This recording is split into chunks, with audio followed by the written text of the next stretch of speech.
स्तफादं तत्सम्प्राप्तात्मनगणं चिट्टदा पूर्णमग्र्यं श्रेष्ठ श्रीरङ्गरामानुजमुनिकृपया प्राप्तमोक्षाश्रवन्तं सत्त्वस्थं श्रीवराहं मुनिवरमगं देधिकं संश्रयेऽहम्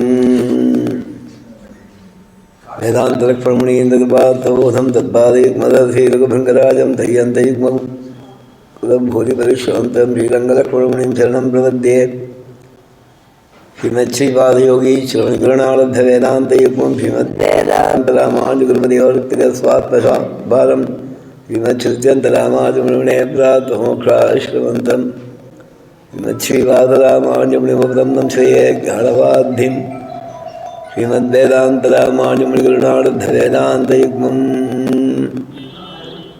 श्रीमच्छ्रीपादयोगी श्रवणगुरुपदयोक्तिरस्वात्मभारं श्रीमच्छ्रीरङ्गनाथाह्वय मुनिकृपया प्राप्तमोक्षाश्रमन्तं श्रीमद्वेदान्तरामानुजमुनिमुपदं श्रेये देशिकेन्द्रं श्रीरङ्गेशपदेतमर्पितफलं श्रुत्यन्तरामानुज श्रीयोगीन्द्रगुरुत्तमेन श्रुत्यन्तविद्यात्मना प्राप्तश्रुत्यपदं दैकमोदयं श्रीपादरामानुजात् श्रीपादमुनीन्द्रदेशिकमुनिं श्रयोनिधिं संश्रये श्रीकृष्णदेशिकपदामृतभृङ्गराजं वेदान्तलक्ष्मणमुनीन्द्रकृपार्थबोधं तय्यन्तदेशिकरीन्द्रषडादिमूर्तिं गोपालदेशिकदिगामिमाश्रयामा श्रीरङ्गनाथकृपादरोजगं सं वेदान्तदेशिकपदामृतभृङ्गराजं श्रीमद्यतीन्द्रषडगोपदयावलम्बं वेदान्तलक्ष्मणमुनिं शरणं प्रपद्ये पर्याय भाष्यकाराय प्रणदात्रिमिधोन्मते ब्रह्मतन्त्रस्वतन्त्राद्वितीय ब्रह्मणे नमः। श्रीमान् वेङ्कटनाथार्य कवितार्के केसरी वेदान्ताचार्यवर्यो मे सन्निधत्तां तदागति प्रणामं लक्ष्मणमुनिप्रतिगृह्णातु मामकं प्रसादयेत् सूक्तिस्वाधीनपतिकां श्रुतिं यस्य सारस्वतं स्रोतोपग्रामोद्वासितं श्रुतीनां श्रमायालं षडादिं तोपास्महे अस्मद्गुरुपरमगुरूञ्जलिवलपूर्णौ आमनं रामं पद्माक्षरनाथशरजित्सेनेत्रमारमापदीं वन्दे दिशन्तु मे देवसात्पदीयाः दयातरङ्गाणुजला कटाक्षाः श्रोत्रेषु पुंसां संक्षणन्तीं तरस्वतीं संस्थितकामधेनुं सन्तः श्रीरङ्गपत्नी शरणत्राणशेखराः जयन्ति भोणत्राणपदपङ्कजलेन महाभरदाय परं नमोऽस्तु तस्मै प्रथमोदाहरणाय भक्तिभाजां यद्भक्तिमषेडतपृथिव्यां प्रसिद्धो राघवपादुकाः प्रभावः श्रीविष्णुचित्तवडनन्दनकल्पवल्लीं श्रीरङ्गराजहरिचन्दनयोगदृश्यां साक्षाक्षमां करुणया कमलां वाण्यां गोदामनन्यशरणः शरणं प्रपद्ये नीलादुङ्गस्तनगिरिधरी सुप्तमुद्बोध्य कृष्णं पारार्थ्यं स्वं श्रुतिशतशिरसिद्धम् अध्यापयन्ती स्वोच्छिष्टायां सृजनिगणितं व्याबलात्कृत्य भुङ्क्ते கோதாதசேனமிதபிதம் பூயே வாஸ்து பூயகாண்டவயல் புதுவையாண்டாடரங்கற்பண்ண திருப்பாவை பல்வரியம் இசையால் பாடிக் கொடுத்தாள் நற்பாமாலை பூமாலை சூடிக் கொடுத்தாளை சொல்லோ சூடிக் கொடுத்த சுடற்கொடியே தோல்பாவை பாடியுள்ள வல்வடையாய் நாடினி வேங்கடவர் கென்னை விதி என்னையும் மாற்றம் நாம் கடபாவண்ண வேனல்கு ஏற்ற களங்கள் எதிர் பொங்கி மிகத்தளிப்ப மாற்றாதே பாது சொலியும் வள்ளல் பெரும் பசுக்கள் ஆற்றப்படைத்தான் மகனே அறிவுராய் ஊற்றமுடையாய் பெரியாய் உலகினில் தோற்றமாய் நின்ன சுடரே துயிலழாய் மாற்றால் உனக்கு வடிதொலைந்து உன் வாசற்கண் ஆற்றாது வந்து உன் அடிபணியுமா போலே போற்றியாம் வந்தோம் புகழ்ந்தேலோரெம்பாவாய். 21வது பாசுரம். இந்த பாசுரத்தில் கண்ணனை எழுப்பக்கூடிய பாசுரம் இது. முன் பாசுரத்திலே கண்ணனை எழுப்பினா அதன் பிறகு நப்பின்னையை எழுப்பி எங்களுக்கு கண்ணனையும் எங்களையும் சேர்த்து தர வேணும், நீயும் கண்ணனும் சேர்ந்த சேர்த்தியிலே நாங்கள் எடுத்து கை நீட்டுவதற்கு வேண்டியபடி வியஜனம் விசிறி கண்ணாடி இவைகளை எங்களுக்கு அனுகிரகிக்கணும்னு பிரார்த்தித்தால் அது உபலக்ஷணம். பகவதாராதனத்துக்கு வேண்டிய உள் உபகரணங்கள் வெளி உபகரணங்கள்னு சொல்கிறது. நம்மக்கிட்ட உள்ளுக்குள்ளே இருக்கிற உபகரணங்கள்ங்கிறது நம்முடைய மனசில் தூய்மையான பக்தி, ஸ்நேகம், ஸ்ரத்த, மனசோட அவஸ்தைகள்.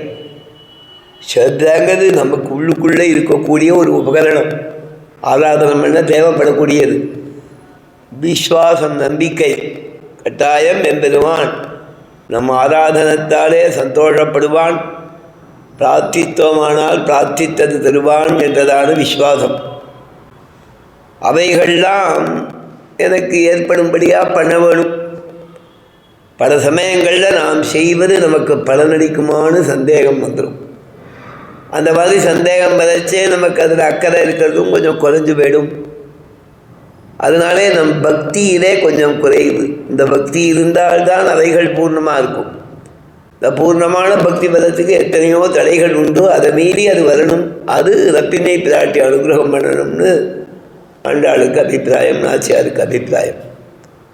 அதே மாதிரி வெளி உபகரணங்கள் நித்தியபடி ஆராதனத்தில் பாக்கியஸ்துவாம் சம்மிக அச்சையே ஹிருத்யாகம் சுமயாகதம்னு ஆராதனம், மானசிக ஆராதனம் முக்கியமான பங்கு பகவத் ஆராதனத்தில். பூதசுத்தியாதிகள் சரீரத்தை சுத்தி பண்ணிக்கிறது. நாம் நம்முடையதான சரீரேந்திரியாதிகளை அதோட மூல திரவியங்களிலே கொண்டு போய் சேர்த்து அவைகளை லயத்தை அடக்கி வச்சு அதற்காக ஒரு தாகன சோஷண பிராவணங்களை பண்ணி, உபகரணங்களுக்கு தான் தாகன சோஷண பிராவணங்கள். அதே மாதிரி நம்முடையதான சரீரேந்திரியாதிகளுக்கு எம்பெருமான் இவைகள் அழிந்து எம்பெருமான் திருவடி வரைக்கும் நம்ம தியானித்து இவைகள்லாம் அந்த திருவடியில் அந்த சம்பந்தம், அந்த தீர்த்த சம்பந்தம், திருவடி தீர்த்த சம்பந்தம் பட்டதாலே புதுசாக வரதான் தியானம் பண்ணி பூத சுத்தி. பூத சுத்திங்கிறது நம்முடைய உபகரணங்களுக்கு மூலபூதமாக இருக்கக்கூடிய பஞ்சபூதமயம் தானே, அவைகளுடைய சுத்தி. அது இந்த ஆத்மாவுக்கு ஒரு சுத்தியை தருது. ஆராதனத்துக்கு உபயோகமாகும்படியாக இந்த ஆத்மாவுக்கு ஒரு சுத்தியை தருது. அந்த சுத்தியை அடைஞ்சு வெளி ஆராதனங்கள், அதுக்கு முன்னாலும் ஆனசாராதனம் பண்ணி உலகத்தில் இருக்கக்கூடிய வசந்த புஷ்பங்கள், வசந்ததான பழங்கள், இவைகள்லாம் எம்பெருமானுக்கு நிவேதனம் பண்ணுறோம்னு மனசால தியானம் பண்ணிக்கிறோம். மானசாராதனம் ஹிருத்யாகம் துமையாகத்தும் வியாக்கியம் ஸ்லோகம், தியான ஸ்லோகங்கள் இருக்கு. ஹிருதயத்தில் பண்ண, ஹிருதயத்தாலே பண்ணுற யாகம். யாகம் பகவதாராதனமே யாகம். ஹிருதயத்தாலே நம்முடைய எண்ணத்தாலே பண்ணக்கூடிய ஒரு யாகம் மானசிக ஆராதனம். அதை சொன்னால் ஹிருத்யாகம் துபயாகத்தம். மானசிக ஆராதனம் ரொம்ப முக்கியங்கிறதுக்கு மகாபாரத ஒரு ஐதிஹ்யம் சொல்கிறது. அர்ஜுனன் நித்தியப்படி நல்ல பூஜையெல்லாம் பண்ணுவான், வசந்ததான பூஜை நினைப்பான், ரொம்ப சந்தோஷப்படுவான். பீமன் அவன் மாட்டுக்கு சுற்றின்னு இருப்பான், என்னென்ன காரியங்கள் பண்ணணுமோ பண்ணுவான், சாப்பிடுவான். அப்போ அந்த சமயத்தில் ஒரு நாள் கண்ணனும் அர்ஜுனனும் பேசிகிட்டு இருக்கச்சே, இது ரொம்ப நல்லா ஆராதனம் பண்ணுறேன். ஆமாம்மா, இத்தனை கூட புஷ்பம் சமர்ப்பிக்கிறேன், உங்களுக்கு எல்லாம் உங்களுக்கு சமர்ப்பிக்கிறேன், பகவத ஆராதனம் ஸ்ரத்தையாக பண்ணணும்னு ஆளை பண்ணுறேன். பீமன் அவன் மாட்டுக்கு காரியத்தை பார்த்துட்டு போயின்னு இருக்கான். சரீர போஷணமே தான். அப்படியா, சரிப்பான்னு ஒரு நாள் அவனை அழிச்சுன்னு போடுறான். ஏதோ பர்வத பக்கம் போனால் ஹிமாச்சல பக்கம்னு சொல்கிறது. அந்த பக்கம் போகும்போது அங்கங்கே மூட்டை மூட்டையாக புஷ்பங்கள் கொட்டி இருந்தது. நிறையா பேர் கொண்டு வந்து புஷ்பங்களை சேர்த்துன்னு இருக்கா அந்த இடத்துல, ஏதோ தெய்வீக அம்சமாக. திடீர்னு அர்ஜுனன் இதெல்லாம் என்ன முழுகும், ரொம்ப அப்படியே கும்பலாக புஷ்பங்கள்லாம் கொட்டி வச்சுருக்கேன். அதே மாதிரி இன்னும் யாராரோ கொண்டு கொட்டின்னு இருக்காளே என்னன்னு, அது சேர்ந்துட்டே இருக்குது, மேலே மேலே விழுது, புஷ்பம் வளர்ந்துட்டே இருக்குது, புஷ்ப மழையாக. அப்போ அங்கே இருக்கிறவாளை கேட்டா. அப்போ அவள் சொன்னாலாம், இதெல்லாம் உலகத்தில் பீமன்னு ஒருத்தர் ஆராதனம் பண்ணுறது, பகவத ஆராதனம். அந்த புஷ்பங்கள் இவைகள்னாலாம் பீமனைகளாய் ஆராதனம் பண்ணான் அப்படின்னு கண்ணன்கிட்ட கேட்டான். அப்போ கண்ணன் சொன்னலாம், பீமன் ஆராதனம் பண்ணான்னு நீ நினச்சிட்டு இருக்க, அவன் போகும்போது வரும்போது என்னென்ன நல்ல திரவியங்கள் இருக்கோ இவைகள் அனைத்தும் கிருஷ்ணார்ப்பண வஸ்து சொல்லிட்டு இருக்கான். பக்தியோடு மனமுருகி, காசு பணம் செலவு கிடையாது, ஆனால் மனசில் பூர்ணமான விசுவாசத்தோடு கூட நல்ல நம்பிக்கையோட மொத்தமும் பகவான் திருவடிகளுக்கு சேரணும் அப்படின்னு சொல்கிறான். அவைகள் இந்த மாதிரி சேர்றது அது 1/10 பங்கா. அதுதான் யாதிருஷி பாவனாயசிய சித்திர் பவதி தாதிருஷி. எந்த அளவுக்கு நமக்கு மனசில் எண்ணம், அட்டாச்மெண்ட், இன்வால்மெண்ட், இப்படி இந்த பாவனைங்கிறதுக்கு நிறைய அர்த்தம் சொல்கிறான். மனசோட நம்பிக்கை சம்பந்தமான என்னென்னது உண்டோ அதெல்லாம் பாவனைக்கு அர்த்தமாக வெவ்வேறு இடங்கள்ல ஆகும். விஸ்வாசம், பூர்த்தியான ஃபெய்த்து இங்கிலீஷில் சொல்லலாம், முழுக்க நம்பிக்கை வேணும். அதே மாதிரி நம்முடைய எண்ணம், அதில் செய்யறதுல அதில் இருக்கக்கூடிய ஈடுபாடு, இவைகள்லாம் அந்த பாவனைங்கிறதுக்கு அர்த்தம் வரும். எந்த அளவு உன் எண்ணமானது ஒரு காரியத்தை செய்வதில் இருக்கிறதோ, ஒருவரிடத்தில் விசுவாசம், நம்பிக்கை இருக்கிறதோ, அதற்கு தகுந்தா போல பலன் கிடைக்கும். அது முழுக்க பொருத்தி பார்க்க முடியுமா தெரியாது. ஆனால் பிராச்சீனமான வார்த்தை இது, பழமொழி, இது பஞ்சதந்திரத்தில் இருக்குது. அதை எந்தெந்த விஷயங்கள்லங்கிறத சொல்கிறான். தெய்வத்தினிடத்திலே, தேவனிடத்திலே நீ யார் ஆராதிக்கிறியோ அந்த தேவதைகிட்ட இந்த தேவதை நான் இந்த காரியம் செய்தால் பலன் கட்டாயம் தருவான் என்ற விசுவாசம், அந்த காரியத்தை செய்யறதுல உனக்கு இன்வால்மெண்ட் 2 இருக்குது. யாதிருஷி பாவனாயஸ்ய, எவனுக்கு எந்த அளவு நம்பிக்கை, ஸ்ரத்தை, விஸ்வாசம் இருக்கிறதோ, சித்திர் பவதி தாதிருஷி, அந்த அளவு வெற்றி, காரிய சித்தி ஆகும். எந்தெந்த இடத்துலனா ஒரு மந்திரத்தை ஜபம் பண்ணுறோம், ஆனால் அந்த மந்திரத்தாலே நமக்கு நன்மை விளையும். அந்த மந்திரத்தை ஜபிக்கிறது அக்கறை. அந்த மந்திர ஜபம் பண்ணும்போது வேறு எதிரியும் நம்பளம் போகாமல், வேறு காரியத்தை பற்றி நினைக்காமல், சரிக்காமல் மந்திர ஜபம் பண்ணால் அந்த சித்தி ஏற்படும்.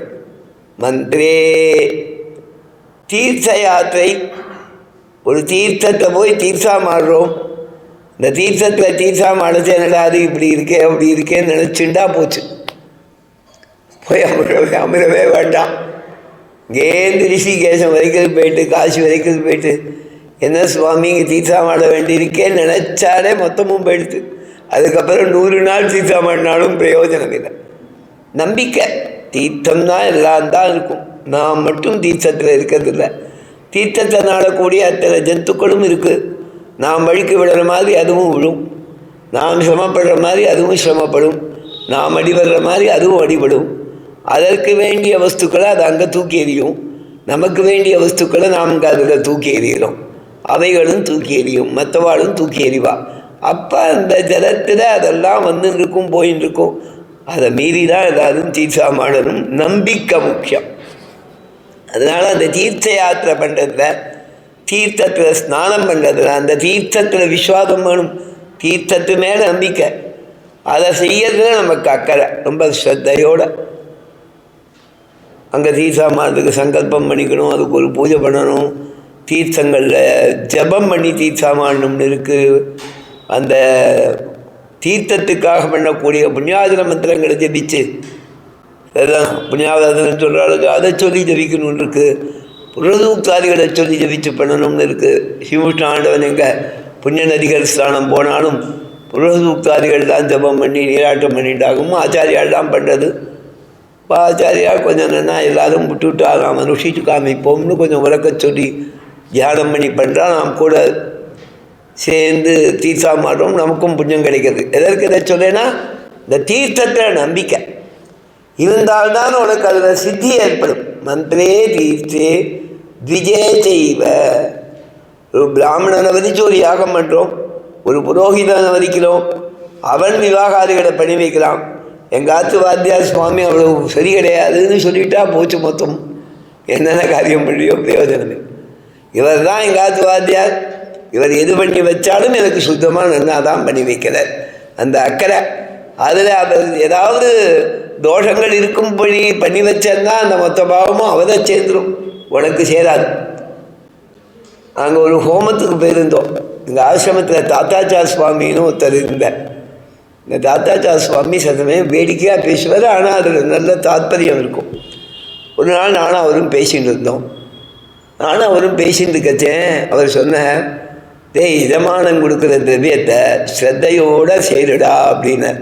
ஏன் சுவாமி சொல்கிறீன்னு, நீ ஏதோ உங்கள் காத்துலேருந்து கொண்டு வந்து வச்சுருக்கிற மாதிரி துண்டு எடுத்து போடுறியே, இவ்வளவு போடணும்னு சாஸ்திரம் இருக்குது. அந்த தானியத்தையோ கடுகையோ நன்னா எடுத்து அவள் ஏதோ ஒரு அளவு கொடுத்துருக்கா, அதை நன்னா தான் போட அக்கறையோடு அங்கே பார்த்துட்டு இதில் குறை வைக்கிறியே அப்படின்னார். இந்த சுவாமி எல்லாருக்கும் காரியம் படிக்கிறது அப்படின்னா வாஸ்தவன்டா, நம்ம பண்ணுறதால படிக்கல, அந்த எஜமானன் பக்தியோடு பண்ணுறான், அவன் நிறையா நமக்கு பணத்தை கொடுத்துட்றான், அவனுக்கு படிச்சு விடுறது. ஆனால் இதில் நமக்கு ஒட்டிக்கும், அதனால நம்ம ஜாகிரதையாக பண்ணணும்னு அவர் என்கிட்ட சின்ன வயசு சுவாதீனமாக சொன்னார். பெரியவர் தகுந்த சமயத்தில் சிக்ஷிக்கிறார். தாத்தாச்சார தெரியும் வாழ்க்கலாம் நன்னா, தாத்தாச்சார நன்னா பேசுவார். சாதாரண வார்த்தை தான், ஆனால் அதில் ஒரு நல்ல மெசேஜ். நம்ம செய்யச்ச பாவனையோடு அக்கறையோடு செய்யணும். திஜன் அப்படி இருக்கணும். அந்த திஜன் நல்லது தான் பண்ணுறாங்கிற அக்கறை எஜமானனுக்கு வேணும். அவர் சொன்னது அந்த எஜமானன் அக்கறையோடு பண்ணுறான், நிறையா பணம் செலவழித்து அந்த ஜபாதிகள் நடக்கச்சேன்னு தான் கூடவே உட்காந்து அவனுக்கு புரியறதோ இல்லையோ பக்தியோட கையை கூப்பிட்டு கேட்டுருக்கலாம். இதான் அந்த மாதிரி கேட்கறது தான் அவனுடைய பக்தி வெளிப்படுறது. அக்கறையாக செய்யவே எல்லாத்துக்கும் சேர்த்து இந்த காலத்தில் பணம் தான் பிரதிநிதி. அந்த பணத்தை பிரதிநிதியாக நம்ம கொடுத்து விட்றான். அவன் பக்தியினால் காரியம் பிடிக்கிறதே தவிர நாம் பண்ணுறதால படிக்கிறதுன்னு நினச்சிக்காத அப்படின்னா வேடிக்கையாக. காரணம் பண்ணலாங்கிறது கிடையாது, நாம் அக்கறையோடு பண்ணணுங்கிறதுக்கும் அவனுடைய பக்தி முக்கியம். அது இருக்கத்தால் காரியம் படிக்கிறது, நாம் பண்ணுறதால ஜெயிக்கிறது நமக்கு என்ன கூடாதுங்கிறதுக்காகவும் சிக்ஷித்தேன். இந்த மாதிரி ஜபாதிகள் விஜய செய்வ பிராமணனிடத்திலே ஜபம் பண்ணுறவன் புரோகித்தன் அவனிடத்தில் சில பேர் ஆரம்பிக்கச்சமே இந்த காலத்து வைதிகால் சரியில்லைன்ட்டுவான். முக்கூரேஷிங்க நிறைய அபிஷேகங்கள் சட்டுன்னு ஒரு மெசேஜ் இருக்கும். அதில் யாரோ ஒருத்தர் அகோபிலமடத்தில் நல்ல காரியங்கள் பண்ணுறா, பிதர்களுக்கு காரியங்கள் பண்ணுறதுக்கு சில ரூம்கள் வச்சுருக்கா. மெட்ராஸில் திருவள்ளிக்கேணியில் பல இடங்களில் நடக்குது, எல்லா இடங்கள்லையும் நடக்குது. அது நம்ம நம்பிக்கையோடு பண்ணணும். அங்கே என்ன பண்ணுறான்னு கொலைகளை கண்டுபிடிக்க ஆரம்பித்தா போயிடுது. முக்கூர் ஐசிங்கத்தில் போய் யாரோ ஒருத்தர் அங்கே அந்த பண்ணி வைக்கிறவரை பற்றி கொலை சொல்லியிருக்கா. உடனே அவர் சொல்கிறார், பட்டுன்னு சொன்னாராம் அவன், ஏண்டா உங்கள் ஆற்றுல உன் ஆம்பியால் ஒரு சாத்து விசாரம் பண்ணி ஒரு பிராமணனுக்கு போட சொல்ல உனக்கு முடியல, இடம் இல்லை இல்லைன்னு சொல்லிட்டு மடத்தில் போய் பண்ணிவிட்டு எங்கிட்ட வந்து நான் ஒரு மடாதிபதி, என்கிட்ட வந்து அந்த பிரான்ச் மடத்தில் அக்கிரமம் நடக்கிறதுன்னு என்கிட்ட வந்து சொல்லுவேன், படா வீட்டுக்கு அப்படின்னா. உனக்கு இஷ்டம் இருந்தால் பண்ணு, அப்பாவுக்கு சாதத்தை என்னடா பேசாமல் அப்போ பண்ணணும்னு அக்கறை இருக்கோதோ பண்ணு. நீ ஏன் பண்ணு, நீ ஆற்ற எல்லாத்தையும் தொடச்சி பண்ண. ஒரு நாள் சாத்திரம் ஜாதம் போட்டேன்னா உனக்கு அது கூட முடியாதா உனக்கு? ஆம்பளையாரையே அதையும் சொல்லலாம், ஆம்பளையாரையே நம்பிட்டு இருக்கணுமா? அவதான் நிச்சயம் உனக்கு புகை போட்டுக்கிட்டு இருக்காது. அவன் வேடிக்கையா ஐசிங்க நிச்சயம் உனக்கு பண்ணுறாடோ இல்லைடா, சாதத்தன்னைக்கு அவளை உட்காந்து வச்சுட்டு நீ பண்ண அப்படின்னா. அந்த மாதிரி என்னன்னு கேட்டால் உனக்கு அவனிடத்துல விஸ்வாசம் இருந்தால் போகணும் மெசேஜ். அங்கே நடக்கிறது அவன் வந்து பொழப்புக்காக பண்ணுறான். ஒரு நாள் ஒன்றும் இருக்காது அவனுக்கு, இன்னொரு நாள் 2-3 பேர் வருவான். அவன் என்ன பண்ணுவான், ஒவ்வொரு சாதத்துக்கும் தீசா மாட்டு வந்து இதை தனித்தனியாக அடுப்பு முட்டி பண்ண முடியுமா? 3 சாதம் ஒத்துருந்தானா காத்தால் 9லேருந்து 11, 12லேருந்து 2, 4லேருந்து 6 பண்ணால் எஜமானம் போயிடுவான்டா அப்படின்னு எல்லாம் ஆயிடுச்சிங்க. ஒரே நாளில் அவனுக்கு பணம் வந்து எதையோ பண்ணிட்டு போகிறான். அவன் என்ன பண்ணுறான் நீ பார்க்காத, உனக்கு சுத்தமாக பண்ணணுன்னா நீ பண்ணு, இல்லை அவன் பண்ணுறதை நம்பி பண்ணிட்டு வா அப்படின்னா பட்டுன்னு ஒரு மெசேஜ். விஜய செய்வ அதுக்காக தப்பாக அதையும் சொல்லலாம். அவன் பண்ணுறது சரின்னு நான் சொல்லலை, அவன் பண்ணுறது தப்பு, அந்த பாவம் அவனுக்கு செய்தது. உனக்கு நம்பிக்கை இருந்தால் அங்கே பண்ணு, அதுதான் ஒரு முக்கியம். அப்படி தெய்வஜே ஜோசியம் சொல்கிறவன், தெய்வஜம்னா நடக்க போகுது, அதே மாதிரி காட்ஸ் வில், அந்த அதிருஷ்டங்களை தெரிஞ்சின்றவனை தெய்வஜன்தான். ஜோதிஷனை சொல்கிறது யார் ஜோசியம் தெரிஞ்சு எல்லாருக்கும் சொல்கிறானோ அவனிடத்திலே நம்பிக்கை வேணும். அவர் சொன்னார் அது நடந்தது, சில பேருக்கு நடக்கிறது இல்லைன்னு ஆரம்பிச்சுட்டா நீ போகக்கூடாது அவங்ககிட்ட. ஜோசியத்தையே நம்பல அப்படின்னாக்க நீ ஜாதகத்தையே எடுத்துன்னு போகாத, நம்பிக்கை இருந்தால் போ அப்படின்னு சாஸ்திரம் சொல்கிறது. தெய்வஜே பேஷஜே அதே மாதிரி மருந்தை சாப்பிட்ற மொழியோ சாப்பிட்ற மருந்தில் நம்பிக்கை வேணும். குருவுன்னு சொல்லி ஆச்சாரியனிடத்திலே நம்பிக்கை வேணும். ஆச்சாரியனிடத்தில் நம்பிக்கை இருந்தால்தான் நமக்கு மந்திர சித்தி ஏற்படும். நாம் பண்ணிக்கக்கூடிய பஞ்சசந்திராத பரண்யாசாதிகள் பலிக்கும்னு சாஸ்திரம். யாதிருஷி பாவனாயசிய சித்திர் பவதி தாதிருஷி அப்படின்னு அது ரொம்ப முக்கியம். அதை ஏற்படுத்தணும்னா அதுக்கு தாயாருடைய அனுகிரகம் வேணுமா. அதுக்காக நப்பினை பிராட்டியினிடத்திலே உக்கமும் தட்டொடியும் தந்து உன் மணாளனை இப்போதே என்னை நிராட்டுன்னு பிரார்த்தித்தாள். உடனே நப்பின்னை பிராட்டி இவாளோட வந்து சேர்ந்தாலாம். வியாக்கியானங்கள் அனுபவிக்கிறார். நப்பின்னை பிராட்டியோடு சேர்ந்து நப்பின்னை பிராட்டியை முன்னிட்டு கண்ணனை எழுப்புகிறார்கள்னு வியாக்கியானங்கள் பலத்திலையும் சொல்கிறார். அதனால் இந்த பாசுரத்தாலே அவர்கள் அந்த மாதிரி நப்பின்னை பிராட்டியை முன்னிட்டு சில இடங்கள் இருக்குது. சில பேர் வந்து நப்பின்னையோடு கூடின இப்பெண்கள் எல்லாரும் கிருஷ்ணதனங்களிலே தோற்றபடி சொல்லிக்கொண்டு நப்பினையோடு சேர்ந்து விட்டா இவா கிருஷ்ணனை எழுப்பதான்னு பரகால சுவாமி வியாக்கியானம் பண்ணுறார். அப்போ சொல்லச்சே இந்த ஏற்றகடங்கள்ங்கிறதுல தாங்கள் வந்து கர்வம் இழந்து ஒன்று ஆராதிக்க வருவோங்கிற விஷயத்தை பிரதானமாக சொல்கிறாங்கிறதையும் அவதாரிகரையே பரகால சுவாமி காண்பிக்கிறார். இப்போ கண்ணனை எழுந்திரு சொல்லணும்.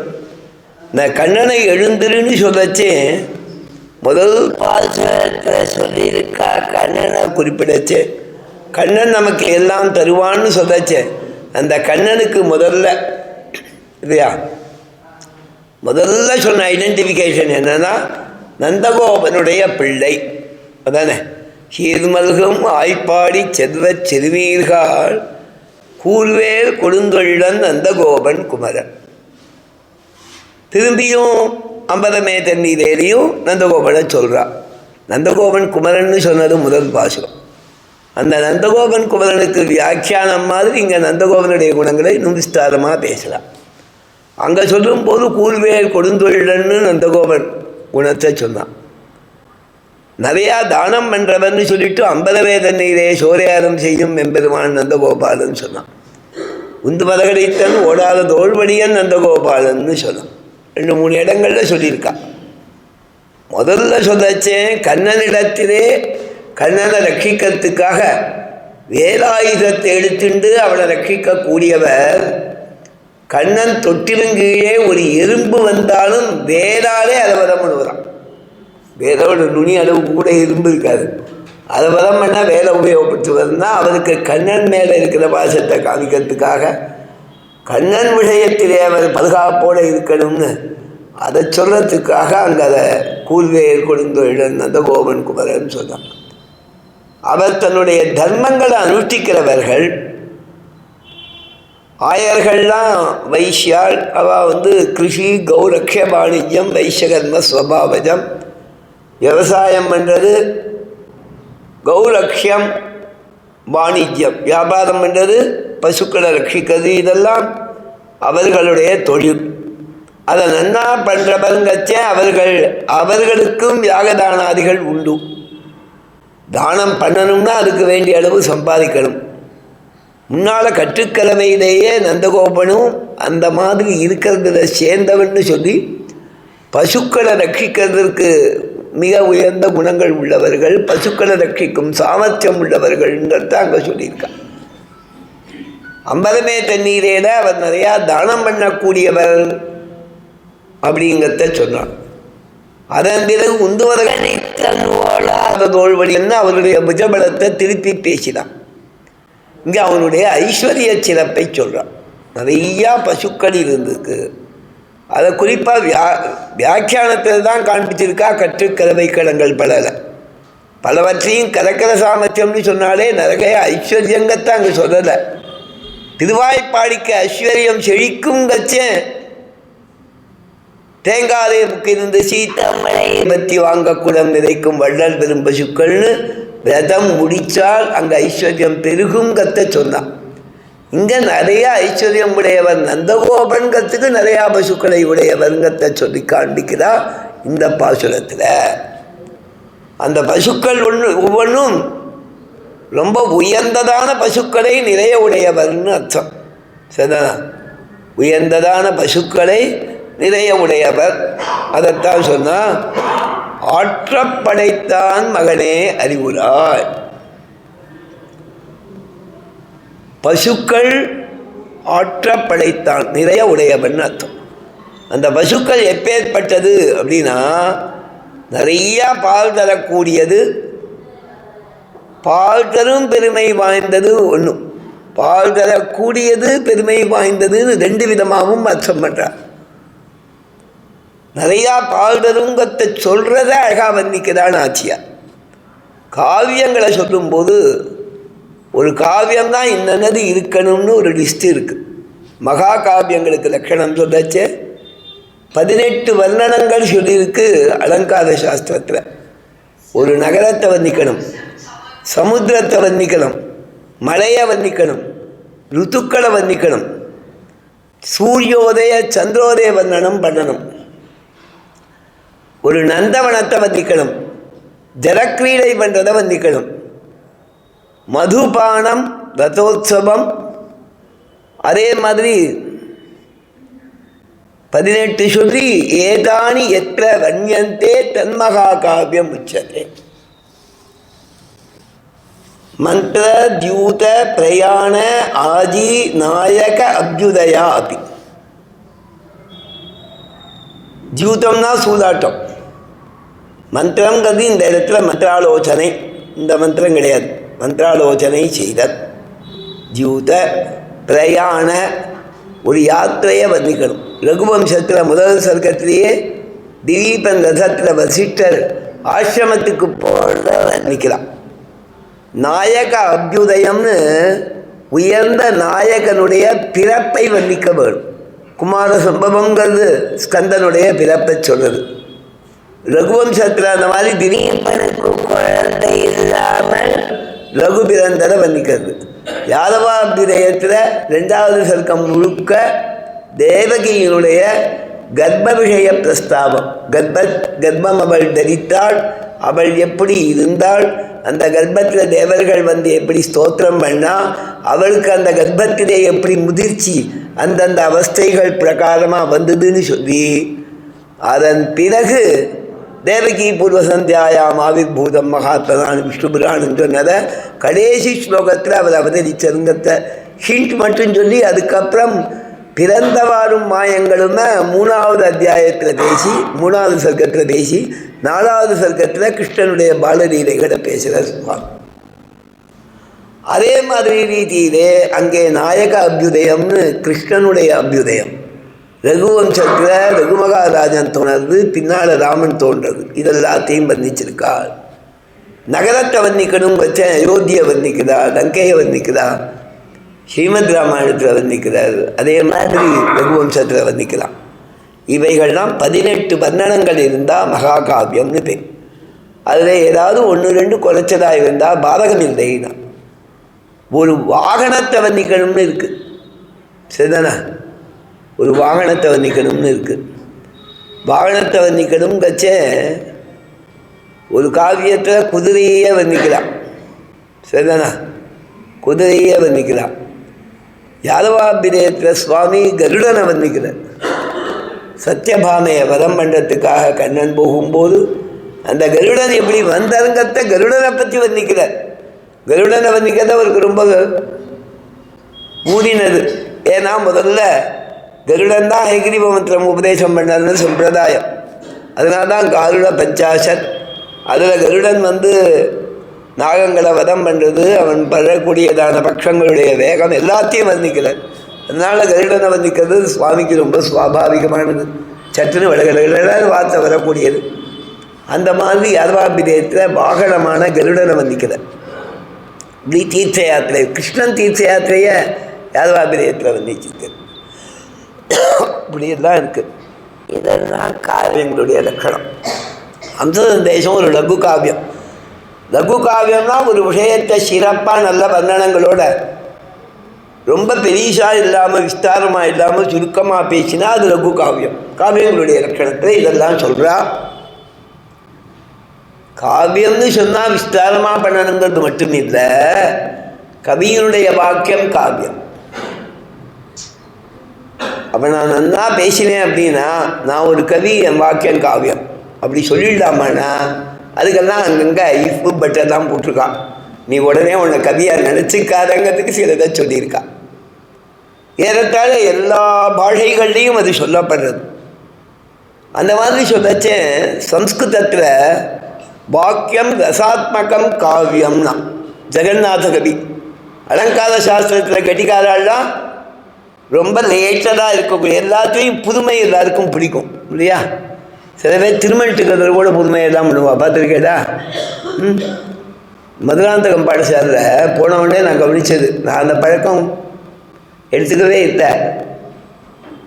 வித்தியார்த்திகள் பிராயசகா பெரிய வித்தியார்த்திகள்லாம் என்ன பண்ணுவா, இந்த மஞ்சள் சீச்சனத்துக்கு நடுவில் ஒரு குங்குமம் போட்டு வைப்பாள். ஆசிரமத்தில் சாதனாதன் ஒரு சுவாமி இருந்தார். அவர் மதுராந்தகத்தில் வாசித்தார். அதுக்கப்புறம் ஆசிரமத்தில் இருந்தார். ஆண்டவன் கூட சொல்லியாங்க, இது எதுக்கடா இட்டுக்கிற அப்படின்னா, இல்லை அடியேன் அது அழகுக்கு தான் இட்டுக்கிறேன் அப்படின்ட்டுவார். டெய்லி இட்டுப்பார். அதை இந்த இடத்துல ஒரு குங்குமம் போட்டு வச்சுப்பா, நன்னா இருக்கும். அது மாதிரி வைதிகாலுக்கு இடுப்பில் கடிசூத்திரம் கட்டிப்பா. அது பார்த்தா ஒரு அழகாக இருக்கும். நல்ல வைதிகாலாக இருக்கிறப்பா பரமே காந்திகள். அங்கவஸ்திரம் வேஷ்டிக்கு மேலே இருக்காது. அங்கவஸ்திரம் வேஷ்டியோடு கொஞ்சம் மேலே கட்டணும்னு ஒரு சாஸ்திரம். அந்த வேஷ்டிக்கு மேலே அது கட்டுவா. சில பேர் ரொம்ப இதுவாக இல்லாமல் இதுவும் அதுவும் படாதபடிக்கு கட்டுவா. அது அப்படியும் மீறி படாமையே இருக்க முடியுமா? கொஞ்சம் கொஞ்சம் படுன்னு வச்சுக்கோங்க.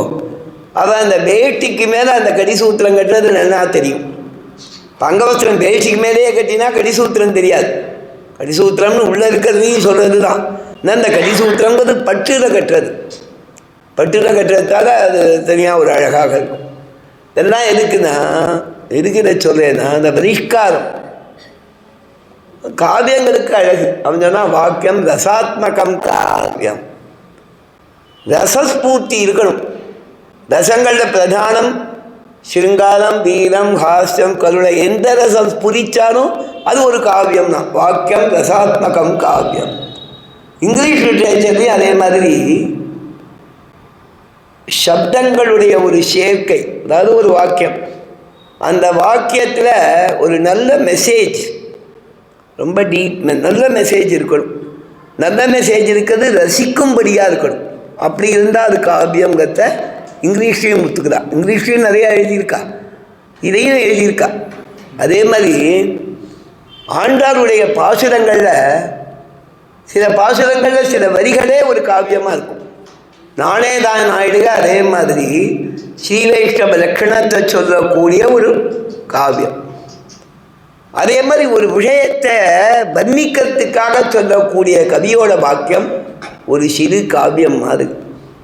அதே மாதிரி நாச்சியார் இந்த பாசுரங்கள்லேயே திருவிக்கிரமன ஒரு மாதிரி கொண்டு வரா பாருங்க. ஓங்கி உலகளந்த உத்தமன் அம்பல மூடறுத்து ஓங்கி உலகளந்த உம்பர் ஹோமான் அன்றி உலகம் அளந்தவன். ஒவ்வொன்றில் ஒவ்வொரு விஷயத்தை சொல்லியிருக்கா திருவிக்கிரமாவதாரத்தை பற்றி. அதெல்லாம் அந்த 3 வாக்கியங்களை சேர்த்தா வெவ்வேறு இடங்களில் ஒரு காவியத்தோட தன்மையை நாச்சியார் சேர்த்திருக்காங்கிறது ஏற்படுறது. நாச்சியாரின் தமிழை பற்றி ஒரு ஆய்வு கட்டுரை பண்ணால் இதெல்லாத்தையும் சேர்த்துக்கலாம் இல்லையா சுவாமி? துஷ்யந்தன் அந்த காளிதாசனுடைய அபிக்ஞான சாகுந்தலம் உலகத்திலேயே சிறந்தது அப்படின்னு பல பேர், லௌகிகாலும் சரி சம்பிரதாயம் தெரிஞ்ச பிராச்சீனமான சம்ஸ்கிருத பண்டிதர்களுக்கு அபிப்பிராயம். அதில் அந்த கதை ரீதியாக மகாபாரதத்தில் இருக்கிறது கொஞ்சம் வேறு மாதிரி இருக்குது. அதை தன்னுடைய நாடகத்துக்காக அழகு சேர்க்கறதுக்கு சில கல்பனை பண்ணான் காளிதாசன். துஷ்யந்தன் காட்டுக்கு போகிறான், சகுந்தலையை பார்க்குறான், ஆசைப்படுறான், 2 பேரும் சேர்றா. அவளை நான் சில நாட்கள் காந்தர்வ விவாகத்தில் க்ஷத்ரியால் பண்ணிக்கிறது உண்டு. அந்த மாதிரி பண்ணிட்டான். நாட்டுக்கு அழிச்சுன்னு போகணும். ஊருக்கு திடீர்னு கிளம்ப வேண்டியிருக்கு. அந்த சமயத்தில் சொன்னான், ஒரு மோதிரத்தை உனக்கு தரேன், எப்போவாவது வேணும்னா இதை காமிச்சா எனக்கு ஒரு ஞாபகம் வரும்னா. அப்போவே தெரிஞ்சு விட்டோம் எப்போது மறப்பான். மறப்பாங்கிறது பின்னால் புனையப்பட்ட கதையாக இருந்தால் கூட அந்த மோதிரத்தை கொடுக்குறதா அதில் ஒரு அடையாளமாக அவள் கிளம்புதான். நீ எப்போ வருவ அப்படின்னு கேட்டா, இதில் 3 எழுத்து இருக்குது, துஷ்யந்த. இந்த 3 நாளில் வந்துருவேன்னு சொல்லிட்டு போனான். எத்தனையோ மாதம் ஆச்சு வரல, இவள் மாதமாயிட்டா. சரின்னு கண்பர் என்ன பண்ணார், வந்து தான் அவருக்கு தெரியும், இப்போ கல்யாணம் பண்ணிட்டுக்கா, காந்த விவாகம், பொண்ணுக்கு அந்தர்வத்னி ஆயிட்டா, கர்ப்பவதி ஆயிட்டா, அவளை என்னடா பண்ணுறது, அவன்கிட்ட அனுப்பணும். 2 சிஷ்யாவை கூப்பிட்டார். ஒரு வயசான அம்மா இருந்தால் சகுந்தலையை பார்த்துக்கிறவ, அவளை கூப்பிட்டார், சொல்லி அனுப்பிச்சார். அஸ்தினாபுரத்துக்கு போ, துஷ்யந்தனை பாரு, சொல்லு, அவளை ஏற்றுப்பான், நான் அவனுக்கு மெசேஜ் சொன்னேன்னு சொல்லி நல்ல வசத்தியான ஸ்லோகங்கள் 4 சகுந்தலைக்கு மெசேஜ் ஒன்று. அதே மாதிரி சகுந்தலை பட்சிகளில் அங்கே இருக்கக்கூடிய மரம் செடி கொடிகளை பார்த்து சகுந்தலை ஊருக்கு போகிறா, அவளுக்கு வழி அனுப்புங்கோ, அவளுக்கு விடை கொடுங்கோன்னு சொல்லக்கூடிய ஸ்லோகம். இப்படி இவளுக்கு உபதேசமான ஸ்லோகம் தான் 4 ஸ்லோகம். ரொம்ப ஸ்லோக சதுஷ்டயம்னு சாகுந்தலத்தில் ரொம்ப பிரசித்தியானது. எங்கேயோ போகிறேன்னு நினச்சிக்க வேண்டாம், விஷயத்துக்கு வர. அது நடந்தது. அவள் போனான், அங்கே போனால் சபையில் போய் நின்னா, அதுக்கு நடுவில் என்னாச்சுன்னா, இப்போ கர்ப்பவதியாக இருக்கச்சே ஒரு நாள் அவனே நினச்சிருந்தா, துர்வாசர் வந்தார் ஆசிரமத்துக்கு. இவ தான் இன்சார்ஜாக இருந்தால், கண்வர் ஊருக்கு போயிருந்தார் பக்கத்தில் யாகம் பண்ணி வைக்க. இவள் கவனிக்கவே இல்லை. அந்த துர்வாசர் வந்தவர் கோவிச்சுண்டு இவளை பார்த்தார், எங்கேயோ நினச்சிருந்துக்கா, நீ யாரை நினச்சிருந்துக்கியோ அவன் உன்னை மறந்துடுவான்ட்டார். அவருக்கு எல்லாம் தெரியும், யோகத்தால் தெரியும். துஷ்யந்தனை நினச்சிருந்துக்கானா ஒரு பொண்ணு நினச்சிருந்துக்கா. சகஜமாக ஒருத்தற்ற கருணை இருக்காதோ, அவருக்கு கருணையே கிடையாது. இந்திரன் அபஜாரப்பட்டேன்னு சொல்கிறான். அந்த ஹாரத்தை யானை மேலே வச்சு தூக்கி போட்ட உடனே சபிக்கிறார், உனக்கு ராஜ்யம் வேணும், சொர்க்கராஜ்யம். சுவாமி சுவாமி என்னை க்ஷம கொள்ளணும், மற்ற ரிஷிகள் மாதிரி என்னை நினச்சிக்காத. அகம் துர்வாசாக நாயன அந்யோ ரிஷிங்கிறார். விஷ்ணு புராணத்தில் ஸ்லோகம் இருக்குது சுவாமி, நான் சொல்கிறது. அகம் நான்யா அகம் துர்வாசகா, நான் கோபத்துக்குன்னே அவதரிச்சவோங்கிறார். அந்த துர்வாசன் சகுந்தலையை சபிச்சு விடுறார். இப்போ அங்கே போய் எதிர்க்கணுன்னா அவனுக்கு ஞாபகம் இல்லை, மறந்து போயிடுச்சு. அம்மா மறந்துவிட்டேன், தான் கையில் மோதிரம் கொடுத்தீரே சுவாமி, இதோ எடுக்கிறேன் பாரு, காமிக்கிறேன். நான் பார்த்தா மோதிரத்தை காணும்.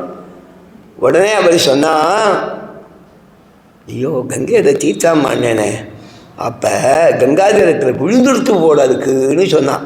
என்னம்மா சொல்கிறேன்னு கேட்டான் துஷ்யந்தன். நீங்கள் கொடுத்த மோதிரம் கங்காதரத்தில் தீர்த்தாம அடைச்சேன் போயிடுத்து அப்படின்னா. ஒரு அழகான வாக்கியம் சொல்கிறான். ஸ்ரீனாம் அசிக்ஷிதபடுத்துவம் அமானுஷீனாம். அமானுஷீனா அர்த்தம், மானுஷீனா மனுஷ ஸ்திரீ, அமானுஷீனா ராட்சசின்னு அர்த்தம் தானே. ராட்சசத்தனம் பெண்களுக்கு அந்த சாமர்த்தியம் சொல்லி வரதில்லை. சின்ன குழந்தையிலேயே வந்துருமா.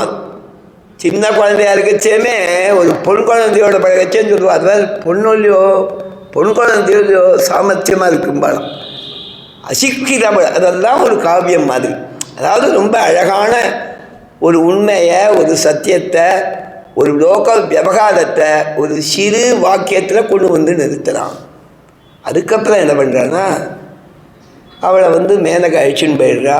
அவளுடைய தாயார் ரொம்ப நாள் கழித்து மாரீச்சரோட அப்புறம் துஷ்யந்தனுக்கு ஞாபகம் வருது, அந்த மோதிரம் கிடச்சி. அடாடா அவளை அனுப்பிச்சுட்டேனே, சேர்த்துக்காமல் இருந்துவிட்டேனேன்னு வருத்தப்படுறான். பின்னால் இந்திரனுக்கு சகாயம் பண்ணிட்டு திரும்பி வரும்போது எல்லையில் மாரீச்சரோட ஆசிரமம் இருக்குது.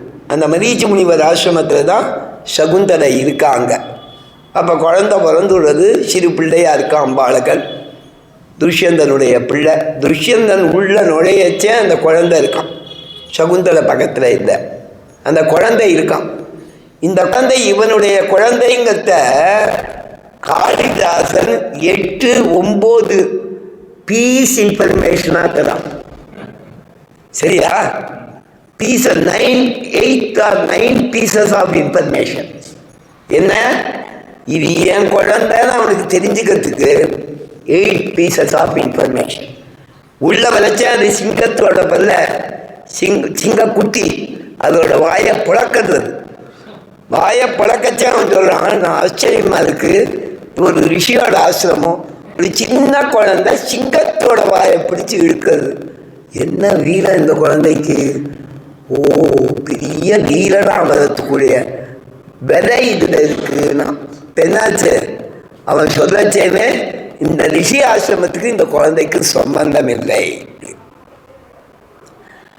அதுக்கடுத்தது பக்கத்தில் இருந்த அந்த குழந்தைய மேனேஜ் பண்ற சகுந்தலையோட தோழிகள், சர்வதமனா அது தொந்தரவு பண்ணாத அது சிங்கக்குட்டிய இங்க வானா மாட்டேங்கிறான், விடமாட்டேங்கச்சேன்னா அது இந்த ராஜாவை பார்த்தாவா சொல்றா, திடீர்னு பார்க்குறா, இவன் இன்னும் இழுக்க முடியல எங்களுக்கு, நீங்க கொஞ்சம் ஒத்தாசை பண்ணுங்க போகிறான். உடனே அவன் போய் அந்த குழந்தைய அந்த சிங்கக்குட்டியை காப்பாற்றுறதுக்குன்னு இப்படி இழுக்கலாம். இழுக்கச்சேன்னா அது அந்த குழந்தை கையில் ஒரு தாயத்து இருக்கு, அது கட்டாயம் விழுந்துடுறது. உடனே அந்த 2 தோழிலும் ஐயோ அது விழுந்துடுச்சே அப்படின்னா. இவன் கேட்கலாம், எதுக்கா இப்படி பயப்படுறேன் அப்படின்னா, ரிஷி இந்த குழந்தை கையில இதை கட்டச்சே, இந்த குழந்தையோட அப்பா அம்மா தான், இவா யாராவது தொற்றிருந்தாதான் அவளுக்கு ஒன்றும் ஆகாது, வேற யாராவது தொட்டா அப்ப இந்த தாயத்து விழுந்தா அவ தொடச்சே விழுந்துட்டுனா அவ உடனே போயிடுவா அப்படின்னு சொல்லியிருக்காருன்னா. இப்ப என்ன ஆகுது, நமக்கு கிடைக்கிறது இன்ஃபர்மேஷன், இவன் தகப்பன் நமக்கு தெரியும், இருந்தாலும் அந்த பீஸ் ஆஃப் இன்ஃபர்மேஷன் ஒரு சந்தேகம் என்னது இப்படி சொல்றாளே, நாம இழுத்தோம் நமக்கு ஒன்றும் ஆளுக. உடனே சந்தேகமா கேட்கலாம், நீங்க பார்த்துருக்கே தானே, நாங்கள் 2-3 தரம் பார்த்துருக்கோம், உனக்கு ஒன்றும் ஆளுன்னு ஆச்சரியமா இருக்கு அப்படிங்கிற. இப்படி வரிசையா 8 or 9 pieces ஆஃப் இன்ஃபர்மேஷன். அந்த 8வது இன்ஃபர்மேஷன் வச்சு இந்த சிலட்டி சொல்லுவா, இந்த குழந்தைகள் அடையாளத்துக்கு கிழிச்சு போட்டுட்டு சேர்த்து வைக்கிறது இல்லையா, அதே மாதிரி பிக்சரிங்ல எல்லாத்தையும் பிரித்து போட்டுட்டு சேர்த்து அதெல்லாம் காமிக்கிறாங்களோ, அதே மாதிரி எதுக்குன்னா மகாகவி ஒரு சிறு வாக்கியம் ஒரு சிறு விஷயத்தை பிரிச்சு பண்றான். அதே மாதிரி நாச்சியார் ஒரு தரம் சொன்ன விஷயத்தையே இன்னும் சற்று பிரிச்சாக்கலாம். ஆழ்வாருடைய பாசுரங்கள்ல அதே காவிய லட்சணம் வரும். ஒரு இடத்துல சொன்னதை ஆழ்வார் இன்னொரு இடத்துல விஸ்தாரமாக சொல்லுவார். ஒரு இடத்துல சின்னம் கிடைக்கும், இன்னொரு இடத்துல விஸ்தாரமா இருக்கும். இந்த மாதிரியெல்லாம் ஆழ்வாருடைய பாசுரங்கள்லாம் தரிசிக்கலாம். அதே மாதிரி இங்க நாச்சியார் நந்தகோபனுடைய ஐஸ்வர்யத்தோட சிறப்ப நிறைய பசுக்கள் உடையவன், பசுக்கள் ஆற்றப்படைத்தான் மகன். கண்ணாடி எப்பேற்பட்டவன், நிறைய நாயர் குலத்திலே பசுக்களாகிற ஐஸ்வர்யம் நிறைய இருக்கிறவருடைய பிள்ளடா நீ. அந்த பசு ஒவ்வொன்றும் எப்பேற்பட்டது, அத பாகரக்கிற சமயத்துல பெரிய பெரிய பாத்திரங்களை கொண்டு போய் இந்த பசு நிறைய பால் கறக்கும், இந்த பாத்திரத்துக்குள்ள அடைக்கணும்னு ஒரு பெரிய கங்காளத்தை கொண்டு போய் வச்சா ஒரு தாரை ஒரு குடம் நிரம்பும்படின்னு வந்திக்கலாம். காம்ப வலிச்சு இழுக்கும் போது ஒரு தரம் பால்டார வரது ஒரு குடமே நம்பிடுமா. இப்ப குடஞ்சின்னதா இல்லையா, குடஞ்சின்னதானா அந்த சந்தேகம் போத்துக்கு தான் நாச்சியார் ஏற்ற கடன்கள் இருக்கா. இந்த மாடு நிறைய கறக்கும்னு பெரிய பாத்திரம் வச்சோம், அதுவே கும்பிடுறதுங்களா. ஏற்ற கடன்கள், களம் இல்லை, ஒரு பாத்திரம் இல்லை, கடன்கள் பெரிய பெரிய பாத்திரங்கள், அவை பொங்கி பொங்கி எதிர் பொங்கி மீதளிப்ப வெளியில வழியும்படியாக மாற்றாதே பால் சொரியும். சுவாமி இதுக்கு ஆரம்பிக்கச்சே வேகமா ஆரம்பிச்சு அப்புறம் குழல் ஒண்ணுமே இல்லாம எடுத்துக்கிறான். முதல்ல நல்லா சொன்ன மாதிரி இருக்குதே இறங்கிடுச்சேங்கிறார் சுவாமி. இந்த பால் முதல் கால மாதிரியே கடைசி வரைக்கும் இருந்துட்டே இருக்கான். மாற்றாதே பால் சொரியும் வள்ளல் பெரும் பசுக்கள். வள்ளல் தன்மை உள்ள பெருமை, வள்ளல் தன்மையாகிய பெருமை படைக்கும் பெரும் பசுக்கள் ஆகாரத்தை பரிசுன்னு ஒரு அர்த்தம். வள்ளல் பெரும் பசுக்கள் நிறைய கொடுக்கறது, பத்தனை இல்லாம கொடுக்கறது. வியாக்கியானம் பண்ணலாம். கண்ணன் வேண்டிற்றார்க்கு வேண்டுவதெல்லாம் தருவது போல. கண்ணன் எப்படி கேட்கிற வாழ்க்கை எல்லாத்தையும் கொடுக்குறானோ அந்த மாதிரி இவைகள் கொடுக்கறது. இதெல்லாம் அதை சொல்றான். வள்ளல் பெரும் பசுக்கள். பெரும் பசுக்கள்னா பெரிசா இருக்குன்னு ஒரு அர்த்தம். இன்னொரு அர்த்தம் பெருமை படைத்த பசுக்கள். அது ஒரு நாள் அனுபவித்தோம். புல்லும் தண்ணீரும் தாரகமாக வந்திக்கே கிருஷ்ண ஸ்பர்சமே தாரகமாக வளர்ந்தவை. கற்றுக்கதவை கடங்கிற பாசுரத்துக்கு வியாக்கியானம் பண்ண அனுபவிக்கிறா. கதவைகளை எல்லாம் கற்று கதவைகளை எல்லாம் கற்று கரவைகளாக்கி கற்றுக்கதவைகளை கணமாக்கி கற்றுக்கதவைகளை கணங்கள் படவாக்கி கற்றுக்கதவை கடங்கள் படகலந்து. நம்ம தான் கூட்டம் அர்த்தம், குரூப். ஒவ்வொரு பசுவா என்ன முடியலையா?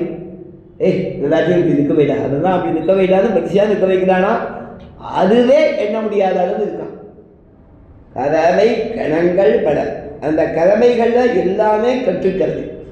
அதாவது எல்லாம் தலைநாகுகளா இருக்கை தலையிட்டுன்னு முதல் குட்டி போட்டுக்கிற கண்ணுக்குட்டியாக இருக்குது. இன்னும் நிறையா நாள் இருக்குது, லைஃப் இருக்குது, எங்கேஜ் நிறையா பால் கொடுக்குற வயசு இருக்குதுன்னு அர்த்தம். அந்த கண்ணன் போய் ஏதாவது கழடு தட்டிட்டு தான் அப்படி பார்ப்பதான், தொட்டு தருவதா, அது சின்னதாகிடுங்கிறான். அது எப்படின்னா கிருஷ்ண சேவையினாலே பரமபதத்திலே பெருமாளின் சேவையாலே எல்லோரும் நித்திய யுவாக்களாய் இருப்பது போல. பரமபதத்தில் இருக்கிறவா எல்லாரும் நித்தியம் பஞ்சவிம்ச வயசுக்கால், 25 வயசு. இந்த போகச்சே 25 வயசு வந்துடுறத வாழ்க்கை. அது மாறவே மாறுறதில்லை. கேலண்டரை கிழிச்சாலும் வயசாகுதுன்னு அர்த்தம். அந்த மாதிரி ஆகுமானா உடனே சாஸ்திரத்தை எடுத்தான். என்னன்னா இந்த உலகத்துல தான் காலத்தோட கணக்கு. சரிதானா? கால தத்ரவை பிரபு. காலக்கணக்குக்கு எஜமானன் காலமல்ல. அங்க அவாவா உனக்கு எத்தனை வயசு தானா? 25 வயசு நிச்சயம் சொல்லுவா. அவள் 25 வயசுன்னு சொன்னா 25 வயசா இருப்பான். சரிதானா? ஏன்னா கர்மாவால் ஏற்படக்கூடிய வளர்ச்சி தேய்ச்சி நமக்கு, அவர்களுக்கு அது கிடையாது. திரும்பி வர்றதே கிடையாது, அங்கேயே இருக்கலாம். சரிதானா சுவாமி? They are always multimillionaires. இல்லையா? They are always young. எப்பவும் நிச்சயம் பஞ்சவிம்ச வயஸ்கால் அப்படின்னு பெரியப்பா சொல்கிறான். அந்த மாதிரி யுவாக்களாக இருக்கலாம். பரமபதத்தில் கிருஷ்ண சேவையினாலே, பகவத் சேவையினாலே அப்படியே இருக்கு. அது டானிக் மாதிரி வாழ்க்கை. இல்லையா சுவாமி? கிருஷ்ணனோட சேவையை அவள் யுவாவா இருப்பான். பவாமி விஸ்வாச புனர்யுவேவ. எம்பெருமான் சக்கரவர்த்தி திருமண பார்த்தத்தாலே புனல் யுவேவ பவாமி, மீண்டும் நான் யுவாபா ஆதேனான் தசரதன். ரொம்ப நாள் ஆச்சு சுவாமி, எனக்கு வயசாகிட்டு, குழந்தையே இல்லையே, புத்திரகாமேட்சி பண்ணணும்னா புத்திரகாமேட்சி பண்ணி குழந்தை வந்தால் தான் அவன் யுவாபா மாதிரி ஆயிட்டானோ. சரிதானே? அவனுடைய வார்த்தை அயோத்தியா காண்டது. அந்த பெருமாளை பார்க்கச்சே நந்தாமி துஷ்வாச்ச பஷ்யாமி புனர்யுகேவ பவாமி துஷ்வாச்ச புனர்யுகேவ. அவனை பார்க்கச்சே ரொம்ப சந்தோஷப்படுறேன். அந்த சந்தோஷம், அவனை பார்க்கச்சே சந்தோஷமாக இருக்கிறதால திருப்பி பார்க்குறேன். திருப்பி பார்த்த உடனே நானே யுவா மாதிரி ஆகிடுறேன். இந்த மாதிரி இருக்கிறதால சொன்னால் மாற்றாதே பால் சொரியும் வள்ளல் பெரும் பசுக்கள் ஆற்றப்படைத்தான் மகனே அறிவுராய் ஊற்றமுடையாய் பெரியாய் உலகில் தோற்றமாய் நின்ன சுடரே துயிலாய். 4 குணங்கள் காண்பிக்கிறார். நந்தகோபன் குமரன் ஒரு குணம், அவனுக்கு விசேஷனம். ஊற்றமுடையவன், பெரியவன், உலகினில் தோற்றமாய் நின்ற சுடர். எப்படி நந்தகோபன் குமரன், யசோத இளம் சிங்கம், கால்மேனி செங்கன் கதிர்வதிகம் போல் முகத்தான். கண்ணனை இவா பார்த்துருக்கா. கண்ணனுடைய அப்பா அம்மா பேரை சொல்றா முதல் பாசுரத்தில். கண்ணனுடைய திருமேனியை வர்ணிக்கிறான். அதெல்லாம் இங்கே இருக்கிறத வர்ணிக்கிறது. கார்மேனி செங்கன் கதிர்வதியம் போல் முகத்தான் சொல்லிட்டு கண்ணனேன்னு சொல்லணும் போது உங்க கண்ணனே சொல்லலை, நாராயணனே நமக்கே விலை தருவான்னு சொன்னான். அதுக்கு இது ஒரு லிங்க் பாருங்க. அங்க 3 பதம் கிருஷ்ணாவதாரத்தை பேசிட்டு தாய் தகப்பனை சொல்லி அவன் திருமேனியை பற்றி பிரஸ்தாபிச்சு நாராயணன்னு பரங்கத்தை ஞாபகப்படுத்தினான். இங்க ஆற்றப்படைத்தான் மகனே அறிவுராய் சொல்லிட்டு ஊற்றமுடையாய் பெரியாய் உலகிலின் தோற்றமானின்ற சுடரேன்னு சொல்லி ஊற்றமுடையவன் பெரியவன் சுடருங்கிற பதங்களாலே அவன் சாட்சாத் நாராயணங்கிறத காமிக்கிறான். அங்க 3 பதம் உலகத்தில் இருக்கிற ஸ்திதி, ஒரு பதம் பலன்னு சொல்றது. இங்க ஒரு பதம் உலகத்தில் இருக்கிற ஸ்திதி, 3 பதம் பலன்னு சொல்றது. ஊற்றமுடையாய் பெரியாய் உலகினின் தோற்றமான் என்ற சுடர்ந்ததுக்கு 2 விதமான அர்த்தங்கள் உண்டு. ஒரு அர்த்தம் அவன் பலன்னு சொல்றது. அது எப்படின்னா, ஊற்றம்னா நல்ல திடமான பிரமாணம் உள்ளவன், அத்தாரிட்டி உள்ளவன். இவனே சுவாமிங்கிறதுக்கும் இவன் எல்லாவற்றையும் தரக்கூடியவன்கிறதுக்கும் நமக்கு பறை தருவான்கிறதுக்கும் எல்லாவற்றுக்கும் ஆழமான பிரமாணம் உண்டு, திடமான பிரமாணம் உண்டு. பிரமாணங்கள்னா ஒரு ப்ரூஃப்னு அர்த்தம். ஆதாரம் சுவாமி, இந்த ஆதாரங்கள் வீக்காக இருக்கிறது. கோர்ட்டுகள் தான் கேஸ் போடுறா பாருங்க. கேஸ் போட்டு அது ஜட்மெண்ட் சொல்லிச்சே என்ன சொல்கிறா, they fail to prove it. அந்த கேஸை டிஸ்மிஸ் பண்ணுறதா இருந்தால் சரிண்ணா, அவள் யார் பெட்டிஷன் கொடுத்தாலோ they fail to prove the logics. அதானே? இன்கேஸ் அவள் சொல்லியிருந்தானா எதிராளிக்கு சொல்லும்போது you fail to prove your innocence. அதானே? எந்த பக்கம் நியாயம் லாஜிக் பலமாக இருக்கோ அவள் ஜெயிக்கிறான். அந்த ஆதாரங்கள்லாம் துர்பலமான ஆதாரங்கள். ஆனால் இவனே ஈஸ்வரன்கத்துக்கு காண்பிக்கக்கூடிய ஆதாரம் பிரபலமான ஆதாரம். அதை தான் சொல்றா திருட பிரமாண சித்தன். ஊற்றங்கத்துக்கு திருட பிரமாண சித்தன். நன்னா ஊறி இருக்குன்னு அர்த்தம். ஊற்றம்னாக்க நன்னா ஊறி இருக்குன்னு அர்த்தம். அந்த ஊற்றம் திருடமாக சாதிக்கும்படியான பிரமாணத்தை உடையவர் பகவான் இருக்கான்கிறதுக்கு சம்பிரதாயங்களில் சொல்லக்கூடியது வேதம், வேதத்தை அனுசரித்ததான தர்க்கம், இவைகள் தான் ஆதாரம். இந்த வேதமும் அதை அனுசரித்ததான தர்க்கங்களும் திருடமான பிரமாணங்கள், எந்த விதத்திலும் அசைக்க முடியாத பிரமாணங்கள் அப்படிங்கிறத நாச்சியார் காண்பிக்கிறார். ஊற்றமுடையாய். அந்த பிரமாணத்தில் வேதங்களில் என்ன சொல்லப்பட்டிருக்கு அப்படின்னா பெரியவன்னு சொல்லப்பட்டிருக்கு. வேத வேத்யன்னு சொல்லியிருக்கு. வேதைஷ்ட சர்வைகி அகமேவ வேத்யா வேதாந்தகு வேதவிதேவ சாகம். அதெல்லாம் வேதங்களில் சொல்லப்பட்டிருக்கு. சுடர்மிகு சுருதியுள் இவையுண்ட சுரனே. சுடர்மிகு சுருதிங்கிறது தான் திடமான பிரமாணங்கள் அர்த்தம். நன்கு பிரகாசம் உள்ளதான பிரமாணம், பிரகாசம் உள்ளதான வேதங்கள் அப்படின்னு அர்த்தம்.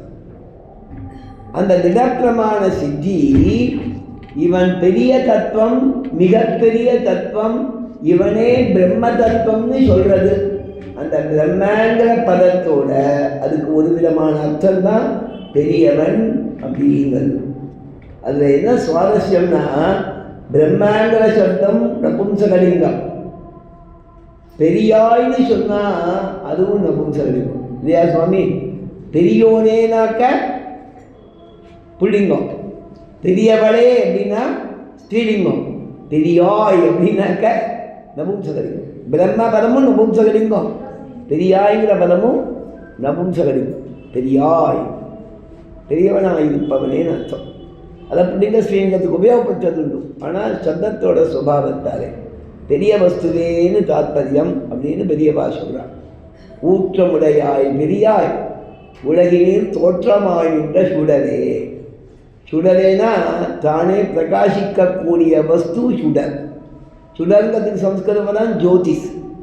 ஜோதிஷ்னா சூரியன் ஒரு ஜோதிஷ், சந்திரன் ஜோதிஷ், அக்னி ஜோதிஷ், இதெல்லாம் தானே பிரகாசிக்கக்கூடியது.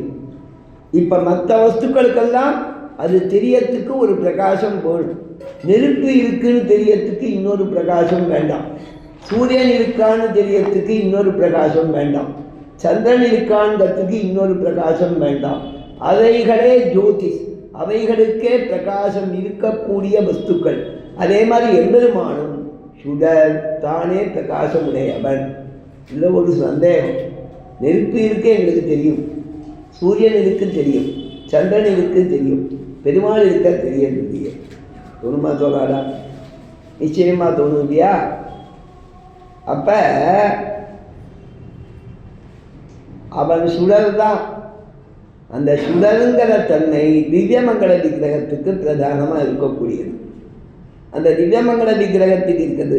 பகவானுடைய ஸ்வரூபத்துக்கும் ஜோதிஷ்ங்கிற தன்மை சொல்லலாம், பிரகாசிக்கிறவன் சொல்லலாம். அந்த பிரகாசம் எப்படின்னு சொன்னால், நம் உயிர் ஆத்மானு சொல்கிறோம் இல்லையோ, அது ஸ்வயம் பிரகாசம்னு தான் எல்லாரும் ஒத்துக்கலாம். தானே பிரகாசிக்கக்கூடியதுங்கிறான். அது தானே பிரகாசிக்கக்கூடியது யாருக்கு அப்படின்னா, தனக்கு தானே பிரகாசிக்கக்கூடியது. தனக்கு மட்டும் பிரகாசிக்கும். தேவதத்தனுடைய ஆத்மா யஜ்ஞதத்தனுக்கு தெரியாது. யஜ்ஞதத்தனுடைய ஆத்மாவை தேவதத்தன் உணர முடியாது. அவரவர் தம் தம் ஆத்மாவை, உயிரை உணரலாம். அந்த உணர்வதும் ஆத்மா தான் உணர்வது, உணரப்படுவதும் ஆத்மா. அதுதான் தனக்கு தானே பிரகாசிக்கும். தானே பிரகாசிக்கும், தனக்கு தான் பிரகாசிக்கும், இன்னொருத்தருக்கு பிரகாசிக்காது. அது எப்படி பிரகாசிக்கும்னாக்கா, எல்லாருக்கும் நான்னு தோன்றது பாருங்க. அதுக்கு பலவிதமான இது உண்டு, என்ன சொல்கிறது, சென்சஸ் உண்டு. சென்ஸ்னாக்க ஒரு குறிப்பிட்ட அர்த்தத்தில் சொல்லப்படுறதுன்னு அர்த்தம். அந்த நான்கத்துக்கு நம்ம ரொம்ப அவனுக்கு அகங்காரம்னு சொல்லுவோம். அது ஒரு நான் இல்லையா சுவாமி, நான் தான் பண்ணேன்னு சொன்னால் அதை ரொம்ப பார்த்தாலும் நான் சொல்லியிருக்கேன். அகங்காரம் தான், ஒரே கர்வண்டா அவனுக்குன்னு சொல்லணும். அதுவும் அகம்தான். இந்த அகங்கிறது வெளியில் சொல்கிற நான் கிடையாது. இந்த அகம்னு அவரவர் தான் தனக்குள்ள அகம் அகம் நான் நான் அப்படின்னு தானே தோற்றிண்டு இருக்கு. அது நமக்கு எப்பவும் இருந்துட்டு கேட்டால் அதை நம்ம விவகாரமாக பண்ணுறதில்லை. சரிதான்? அந்த மாதிரி அவரவருக்கு அந்த உயிர் தோற்றுவது, நான் நான் என்று தோற்றுவது தான் ஸ்வயம் பிரகாசம்னு சொன்னோம். இப்போ இந்த உயிர் நமக்கு தெரியறதோ கண்ணுக்கு கிடையாது, உணரப்படுறது. இதே மாதிரி எம்பெருமானும் ஜோதிஸ்வரூபன். எம்பெருமான் ஜோதிஸ்வரூபனாக இருக்கிறது யோகிகளுக்கு புலப்படும், மற்றவருக்கு புலப்படாது. எல்லாத்தையும் தெரிஞ்சுக்கிறதுக்கு ஒரு ஸ்டேஜ் உண்டு, இல்லைன்னா ஒரு மாதிரி தெரிஞ்சுக்க முடியும், இல்லைன்னா தெரிஞ்சுக்க முடியாது. அதே மாதிரி தான் ஈஸ்வருடைய சுடரான தன்மை. சுடருங்கிறதுக்கு ஜோதிஷ்ங்கிறதுக்கு என்ன சொன்னால், இன்னொரு பிரகாசத்தை எதிர்வாரா தன்மை, அபேட்சிக்காத தன்மையே சுடர். ஈஸ்வர தத்துவத்தை யோகத்தாலே உபாசனம் பண்ணி சாட்சாத்காரமாகும் போது அது தெரிவதற்கு இன்னொரு பிரகாசம் வேண்டியதல்ல. அப்போ அது பக்தர்களுக்கோ யோகிகளுக்கோ தானே தோன்றும் தன்மையுடையது. சுடங்கத்தை இந்த மாதிரி எல்லாம் சொல்கிறான். நான் சொல்கிறது ஏதாவது தப்பாக கூட இருக்கும், இன்னும் நன்னா கூட சொல்கிற மாதிரி இருந்திருப்பா. நீங்கள் அதெல்லாம் கேட்டிருந்தேன்னா ஓகே, அப்படி இல்லைன்னா நான் சொன்னதை முதல் ஸ்டெப்பாக வச்சுக்கோங்க. இன்னும் நிறையா பேர்கிட்ட கேட்டு அதை இன்னும் நன்னா பிரகாசமாக தெரிஞ்சுக்கோங்க. அதை சொல்கிறீங்க. அதில் நம்ம என்ன ஆதாயம் அப்படின்னா, முதல் பாசுரத்தில் 3 பதங்கள் கண்ணனை குறிப்பது. ஒரு பதம் பதத்துவத்தை, அவனோட பதத்துவத்தை சொல்லுது, உயர்ந்த வெண்கத்தை சொல்லுது. இங்கே ஆற்றப்படைத்தான் மகன் மட்டும் கிருஷ்ணனுடைய அடையாளம். ஊற்றமுடையவன், பெரியவன், உலகினில் தோற்றமாய் சுடர் தோற்றமாய்ங்கிறத விட்டுருங்கோ. சுடருங்கிறது இந்த 3 பதங்களும் பதத்துவத்தை அவனுடைய உயர்ந்த தன்மையை ஈஸ்வர தன்மையை குறிப்பிடுறதுங்கிறது நாம் அறிய வேண்டிய விஷயம். இந்த ஊற்றமுடையவன் பெரியவன் உலகினில் இந்த சுடர்ங்கிறது பிரகாசம் உலகினில் தோற்றமாக நின்ற சுடர் அப்படின்னாக்க அதுக்கு சொல்லச்சேன் இவ்வளவு உயர்ந்த வஸ்துவானது கிருஷ்ணாவதாரத்தும் போது உலகத்தில் அவதாரம் பண்ணி தன்னுடைய ஈஸ்வரத்துவ குணங்கள் தன்னுடைய பரத்துவ குணங்கள் தெரியும்படியாக இருக்கிறதுங்கிறதுக்காக உலகினில் தோற்றமாக நின்ற சுடரே இல்லையா? உலகத்தில் தன்னுடைய குணங்கள் பிரகாசிக்கும்படியாக நிற்கிறான். தெரிஞ்சிருந்தாளாங்கிறது வேற, பிரகாசிக்கும்படியாக நிற்கிறான். தன்னுடைய பதத்தத்தை தான் அங்கங்கே காண்பிக்கிறானோ. நேற்றுக்கு மனுஷிய பேசுறது பதத்துவம், சௌலபிய சரி பதத்துவம், பதப்பேதி சௌலபியம்னு அந்த குணங்களை காமிக்கிறானோ. அதை சொல்லி தந்த வாக்கியம்னு சொல்லி பெரியவா வியாக்கியானம் பண்ணுறான். இந்த 3 பதங்களுக்கும் ஊற்றமுடையவன் பெரியவன் உலகினில் தோற்றுமான் என்ற சுதர்ந்தத்துக்கு வேறு ஒரு அர்த்தம். ஊற்றமுடையவன் தான் என்ன அர்த்தம்னாக்க ஆசிரித விஷயத்தில் பக்ஷபாதம் உள்ளவன். திருக்குறந்தாண்டல் இந்த 3 பதங்களையும் சொல்லி 1.5 மணி நேரம் 1.25 மணி நேரம் இந்த பாசுரத்தில் அதைத்தான் பிரதானமாக சொல்லியாகும்.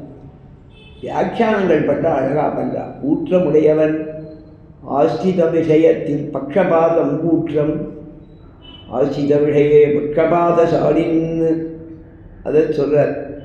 ஆசிரித விஷயே அபினிவேஷசாலின் பரகால சுவாமி அப்படியே பதத்துக்கு மேலே சம்ஸ்கிருத அர்த்தம்.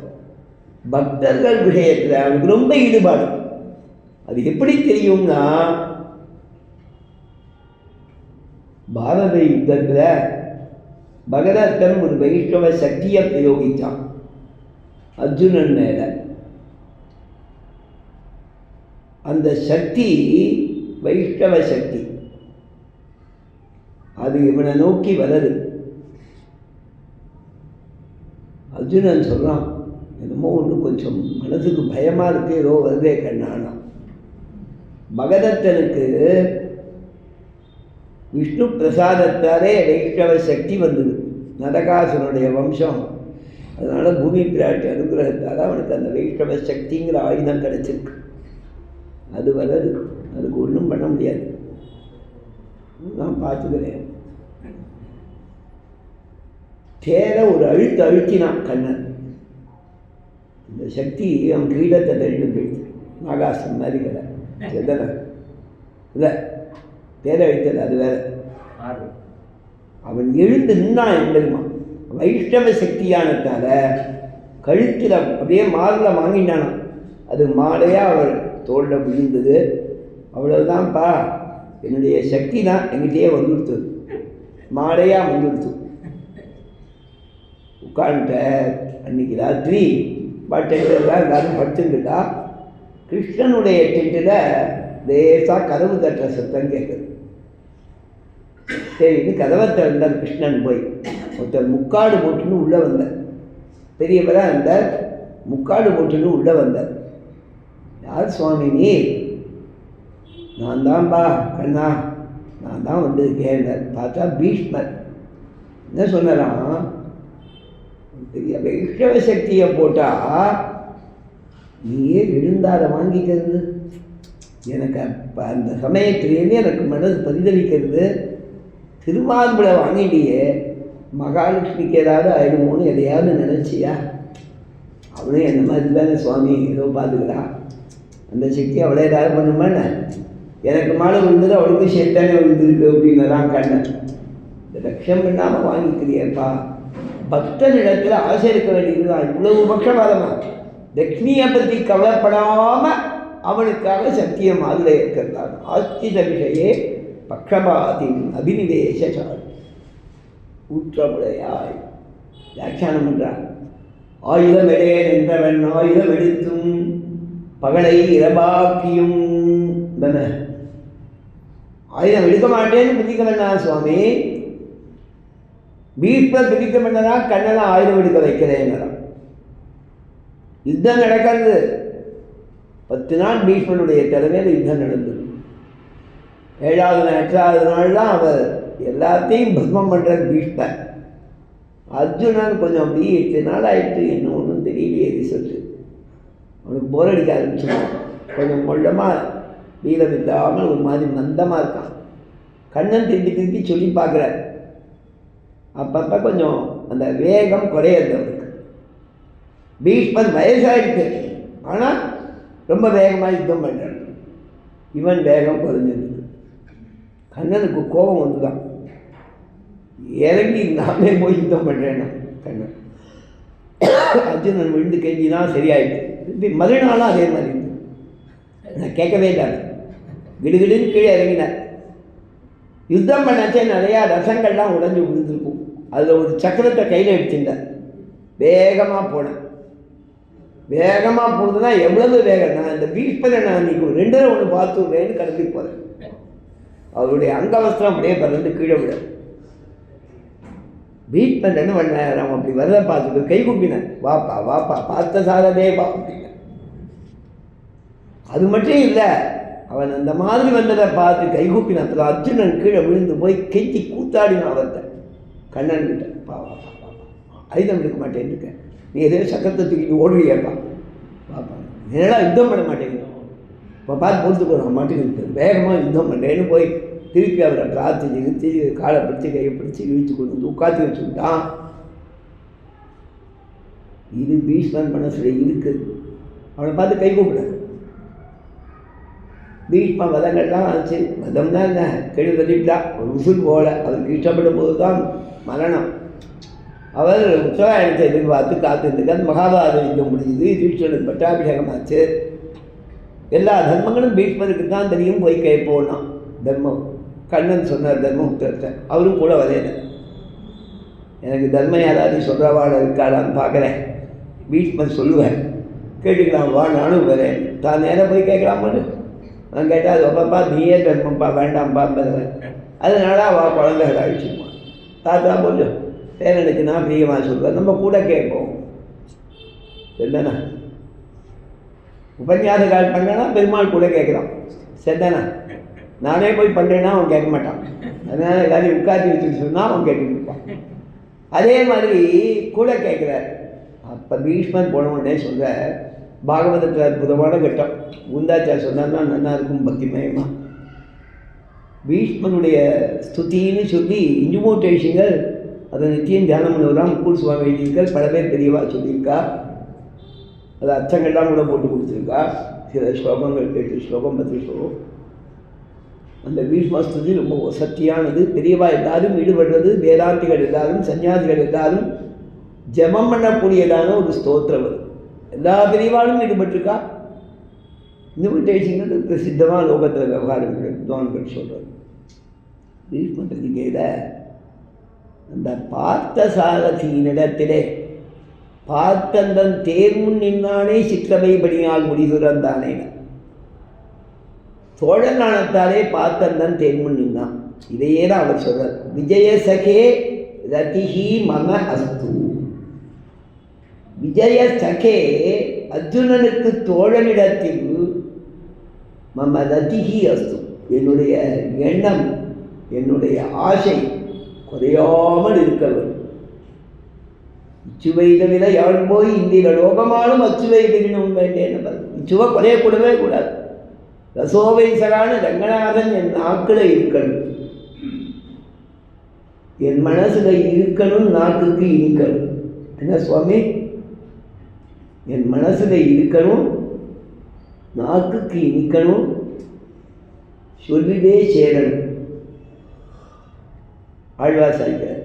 இங்கே இவர் சொன்னார், பார்த்தசகே ரதிர் மமாஸ்து. ரொம்ப அழகான ஸ்லோகம். அந்த பீதாம்பரம் கீழே விழற மாதிரி சக்கரத்தை கையில் ஏந்திட்டு வேகமாக வந்தானே பார்த்தசாரதி, அவன் எதிர்க்க நிற்கிறான்டாங்க. அவன் எதுக்காக தெரியுமா அந்த மாதிரி ரத சக்கரத்தை எடுத்துட்டான்? எனக்காகடா.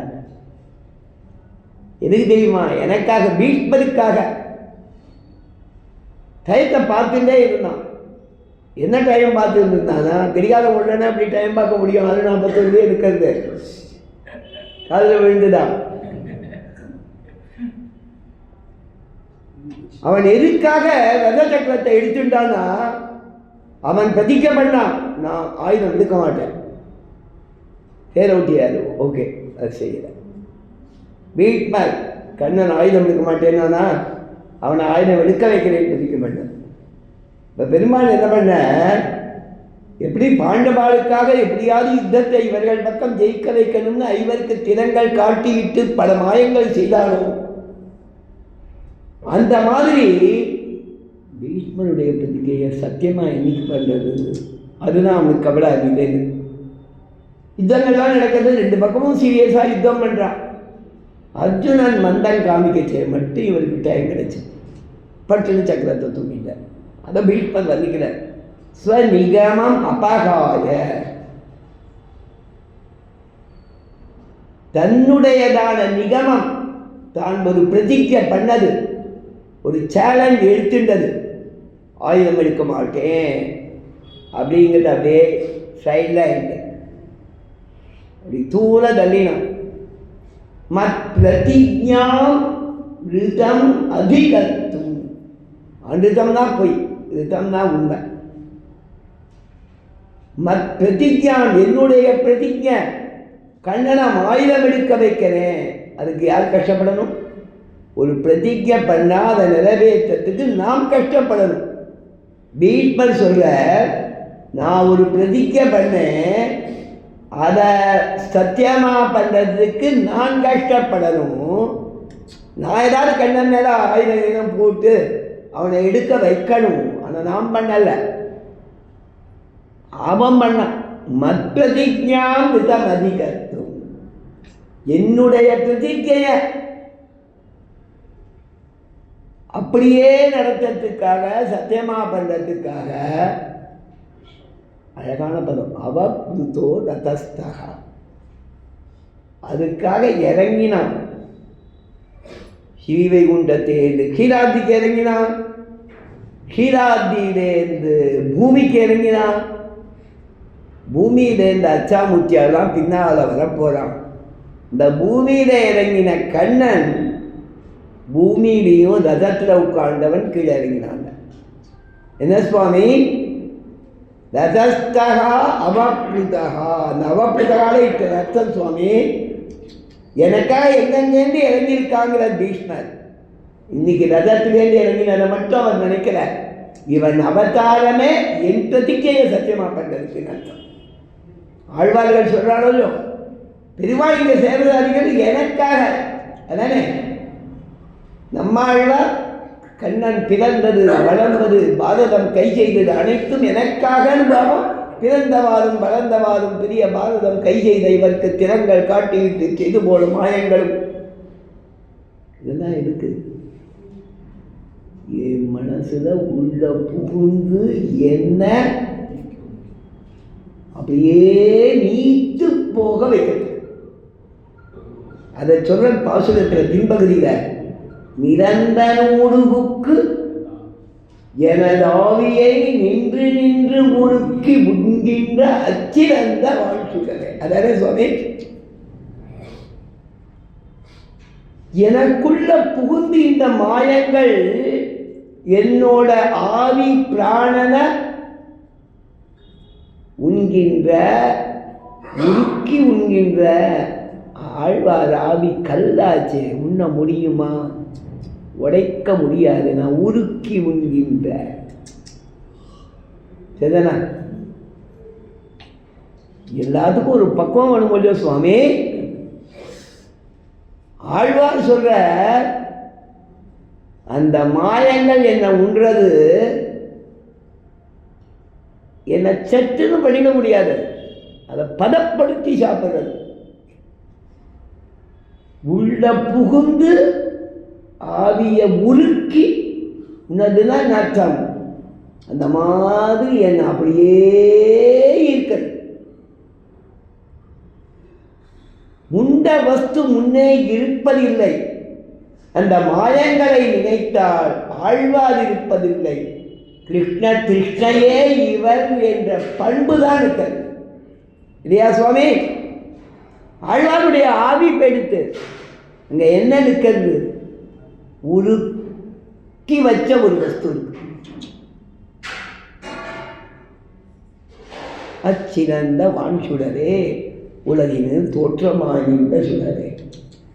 இந்த ஊற்றமுடையவன் ஆசிரியர் பக்கபாதம் தன்னுடைய பிரதிகையை விட்டு வீட்டர் பிரதிகையை சத்தியமா பண்ணா மிக பெரியவன் இல்லையா? குணத்தாலே பெரியவன், பரந்ததாலே பெரியவன், சொரூப வியாப்தி குணத்தாலே பெரியவன். இரண்டுமே பிரம்மங்கிற பதத்துக்கு அர்த்தம். அதை சொல்றாள் இங்க. ஊற்றமுடையாய் பெரியாய் உலகினில் தோற்றமாய் நின்ற சுடரே துயிலழாய். இந்த ஆசிரித விஷய பட்சபாதம் உலகத்திலே தெரியும்படி நிற்கக்கூடிய பெருமாள். ஆண்டவன் அழகா ஒரு வித்தாந்தம் சொல்லியாகும். வியாசனிடத்திலேயே சில பேர் மகாபாரத நேர காலக்ஷேபம் கேட்டாராம். சுவாமி ரிஷிகள் அவர் முழு மகாபாரதத்தையும் ஒரு சப்தாகம் பண்ணார், ஒரு சப்த மாதம் பண்ணார், சப்த வருஷம் பண்ணார். கேட்டார் சுருக்கமா விஸ்தாரமா, இன்னும் விஸ்தாரமா. கேட்டவா தீர்த்த யாத்திரை போயிட்டு வருவோம்னா கிளம்பினா எல்லா பாரத தேசத்தையும் சுற்றி பார்த்தாராம். திவ்யதேசங்கள்லாம் சுற்றி பார்க்கும்போது திருவள்ளிக்கேணியில் பார்த்தசாரதி பெருமாளை சேவிக்க வந்தான். அர்ச்சகர் சேவை பண்ணி வச்சார், ஆரத்தி பண்ணச்சேன். கண்ணன் பார்த்தசாரதியாக இருக்கிற கையில் சாட்டம் இருக்குது, சங்கம் அப்படி மாதிரி இருக்குது சொல்லி சேவை பண்ணி வச்சார். வெங்கடகிருஷ்ண சுவாமின்னு பேர் தான் சொன்னான். இவன் என்ன கேட்டால், என்ன சொன்னீர்னார். கண்ணன் அர்ஜுனனுக்கு தேரோட்டினரோ இல்லையோ அதே கோலமாக இருக்கிறது. அதே சுவாமி, நாங்கள்லாம் வியாசர்கிட்டயே பாரதம் கேட்டோம் சுவாமின்னா. தெரியாது சுவாமி, எங்கள் அப்பா சொன்னார், எங்கள் தாத்தா சொன்னார், எங்கள் தெய்வாதான் சொல்லிட்டு இருக்கா, எல்லாரும் வந்து சேவிச்சுட்டு இருக்கா, வருஷம் முழுக்க உற்சவம் நடக்குது. நீங்கள் போங்க க்யூவில் அடுத்தாப்புல நிற்கிறா சேவிக்க வரா. திருப்பி போய் வியாசத்தை நன்னாட்டு எழும்போனா, தூங்கிட்டு நன்னாட்டு எழும்போனா. எதுன்னு போயிட்டா காஞ்சிபுரம் போனான், பாண்டவ தூதன் சந்நிதிக்கு போனான். அந்த அர்ச்சகன் சொன்னான், பாண்டவாளுக்கு தூது போன பெருமாள் இந்த குளத்துல இங்கே இருக்கார். சுவாமி நாங்கள் வியாசத்தையே கேட்டவாடாச்சே சுவாமி, அந்த மாதிரி கதையே வியாசர் சொல்லலையே எங்களுக்கு. அவதான் அந்த அர்ச்சகனும் சொன்னேன். சரியா சுவாமி பெரியவா சொல்லி வச்சிருக்கா, சொல்லிட்டு இருக்கோம், ஜனங்கள் நம்பின்னு இருக்கா. பெருமாள் பண்ணியிருக்கான், உலகம் முழுக்க தெரியுமே அவன் பாண்டவ தூதனானது, பாசாரியானது. உங்களுக்கு தெரியலையா? தெரியுமே, தெரிஞ்சுக்கோங்க, இதையும் சேர்த்துக்கோங்க அடுத்த உபன்யாசத்துலன்ட்டாங்க. இதையும் திரும்பி போனான். அவளுக்கு ரொம்ப வருத்தம். வசந்த ரிஷி வியாசர் தன் சிக்ஷாரிடத்தில் ஒரு விஷயத்தை சொல்லாமல் மறைச்சுட்டாரே நம்ம சுவாமி ஆச்சாரியர். திரும்பி போய் கேட்டார் வியாசரிடத்தில், என்ன சுவாமி பெருமாள் பாண்டவாளுக்கு தூது போனான், அர்ஜுனனுக்கு தேரோட்டினாலாமே, இங்கே சாதிக்கலையே அப்படின்னா. உடனே மூச்சையாய் நின்றுட்டேன் நான் வியாசர். ஏன் அப்படின்னா, நான் பாரதத்தில் எழுதிட்டேன், இதிகாசம் அது நடந்ததை அப்படியே சொல்லணும் எழுதிட்டேன். நாவல்னாக்கா உலகத்தில் எல்லாரும் விடாமல் படிப்பா, முதலே காத்திருந்து படிப்பா. மகாபாரத ராமாயணம்னா அவ்வளோ உற்சாகமாக படிப்பாளானா, ஏதோ பாராயணம் பண்ணணும்னா படிப்பா, அது அர்த்தம் முடிஞ்சுட்டு படிக்கிறது இல்லை. அதனால அது பாதகம் இல்லைன்னு விட்டுட்டேன். நடந்ததை சொல்லணும்னு சொல்லிட்டேன். காலக்ஷேமம் சொல்கிறதுக்கு நான் கூஷணும். பெரிய வசந்த தத்துவமாக இருக்கிற பெருமாள் தூது போனான், தேரோட்டினா, ரொம்ப இழப்பமாக இருக்குது. சொல்கிறதுக்கு இஷ்டம் இல்லை சொல்கிறத. அவன் என்னன்னா தானே வேஷம் போட்டிட்டு இருக்கிறாங்க. என்னன்னா உலகினில் தோற்றமானின்ற சுடர். ஆண்டவர் ரொம்ப அழகாக சொல்லியாகும். உலகினில் தோற்றமானின்ற சுடரே துயிலடா. ஆசிரித பட்சபாதம் பக்தர்களுக்காக செய்த காரியம். பெரியாயினா என்ன சொன்னால், பக்தர்களுக்காக பல செய்தாலும் தனக்காக செய்ததான் நினச்சிப்பான். இது அவனுக்கு உபகாரமாக பண்ணல, எனக்கு நல்ல பேர் வருவதாக செஞ்சான். அந்த மாதிரி இருக்கிறவன் பெரியவன். அந்த பட்சபாதம் உலகிலே தோற்றி நிற்கும்படியாக பிரகாசித்து நிற்பவன் கண்ணாணி எழுந்திருந்தான். இதுக்காக சொன்னாங்க, நிறையா கொடுக்குறவனுடைய பிள்ளை, அந்த குணம் உனக்கும் வரணும், ஒன்றை எங்களுக்கு கொடுக்கணும். பக்தர்களிடத்தில் அபிமானம் உள்ளவர், உன் பக்தைகளான எங்களுக்கும் ஒன்றை கொடுக்கணும். செய்தாலும் உனக்காக செய்வதாக நினச்சிருப்ப, நாங்கள் அந்த அளவு எதிர்பார்க்கல. அந்த மாதிரி நினைக்கிற வாழ்க்கையே செய்கிறவன் எங்களுக்கு உன்னை தந்துள்ளவன். உலகில் தோற்றமாய் நின்ற சுடர், இப்பொழுது கிருஷ்ணாவதாரத்திலையும் உலகில் தோற்றமாக நின்ற சுடர். அந்த தன்மைக்கு ஏற்ப நடந்துக்க வேணும்னு தூயிலழான்னு சொன்னால், அதற்கு அடுத்தாமல் இன்னும் 2 நிமிடத்தில் முடிச்சுடுவேன். என்ன மணி தெரியல எனக்கு. 7:54 கரெக்டாக 7:58 முடிச்சுடுவேன். மாற்றார் உன்னுடைய விரோதிகள் உனக்கு பலி தொலைந்து தங்களுடைய பலத்தை இழந்து. பெருமாளுக்கு சத்துருக்கள் உண்டா? சமூகம் சர்வபூதேஷுங்கிறானேனா, பகவத் விரோதிகள் பாகவதர்களுக்கு சத்துருக்கள், பாகவத விரோதிகளிலே பகவானுக்கு சத்துருக்கள். பக்தர்களுக்கு விரோதினா பெருமாளுக்கு சத்துரு. விஷதன்னம் நபோக்தவ்யம் விஷந்தம் நைவ போதையே பாண்டவான் விஷதே ராஜன் மம பிராணாய் பாண்டவாகான்னு துரியோதனனுக்கு சொன்னான். விரோதி விட்ட சாப்பிடக்கூடாதுதான். விரோதிக்கு சாப்பாடு பண்ணி வைக்காது. நீ நல்ல எண்ணத்தோட போட்டால் கூட ஏதாவது ஆயிடுச்சுன்னா இவன் தான் கெடுத்தாம்பா, போடக்கூடாது. நீயும் போய் சாப்பிடக்கூடாது. என்னைக்காவது சொல்லி காமிப்பான். துரியோதனன் கேட்டான், எனக்கு திருந்தாடியாக தானே வந்திருக்க தூது, என் வீட்டை சாப்பிட்டுக்குங்க, நான் உன் விரோதியாக இருந்தான். பாண்டவான் விஷதேராஜன், பாண்டவாளை விரோதிக்கிறடா, அதுக்கு இதுக்கு என்ன சம்பந்தம்? மம பிராணாகி பாண்டவா, எனக்கு பிராணண்டாவா, அதனால சொல்றேன். அந்த மாதிரி பக்தர்களுக்கு விரோதிகள் பகவானுக்கு சத்ருக்கள். இவனுக்கு வடிவமைந்து எம்பெருமானது வாசற்கண் திருவாதலிலே ஆற்றாது வந்து கொடுக்க முடியாமல் வந்து உன் அடிமணியுமா போலே, உன் திருவடிகளையே விழுந்து வணங்கி பணிந்து நிற்குமா போலே, போற்றியாம் வந்தோம் புகழ்ந்து வந்தோம், போற்றி வந்தோம் புகழ்ந்து வந்தோம், போற்றி புகழ்ந்து வந்தோம், புகழ்ந்து போற்றி வந்தோம். உன்னுடைய நல்ல குணங்களெல்லாம் போற்றி பல்லாண்டு பாடி வந்தோம்.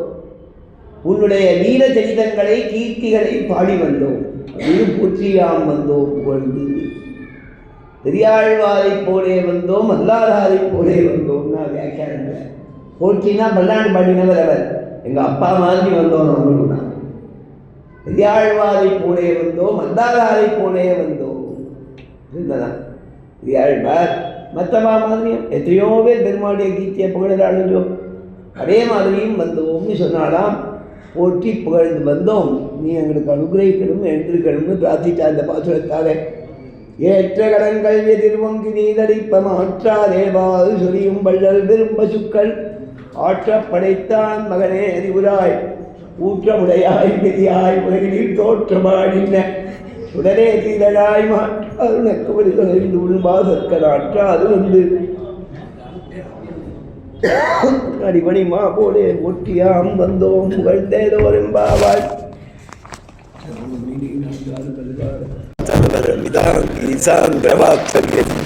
ஆண்மனை மறந்துட்டா வேற எதுவும் இல்லை. கீதா விஸ்வக்தா அதான் சொன்னேன், அனௌன்ஸ் பண்ணச்சேன்னு கேட்கலையா? கீதா விஸ்வக்தா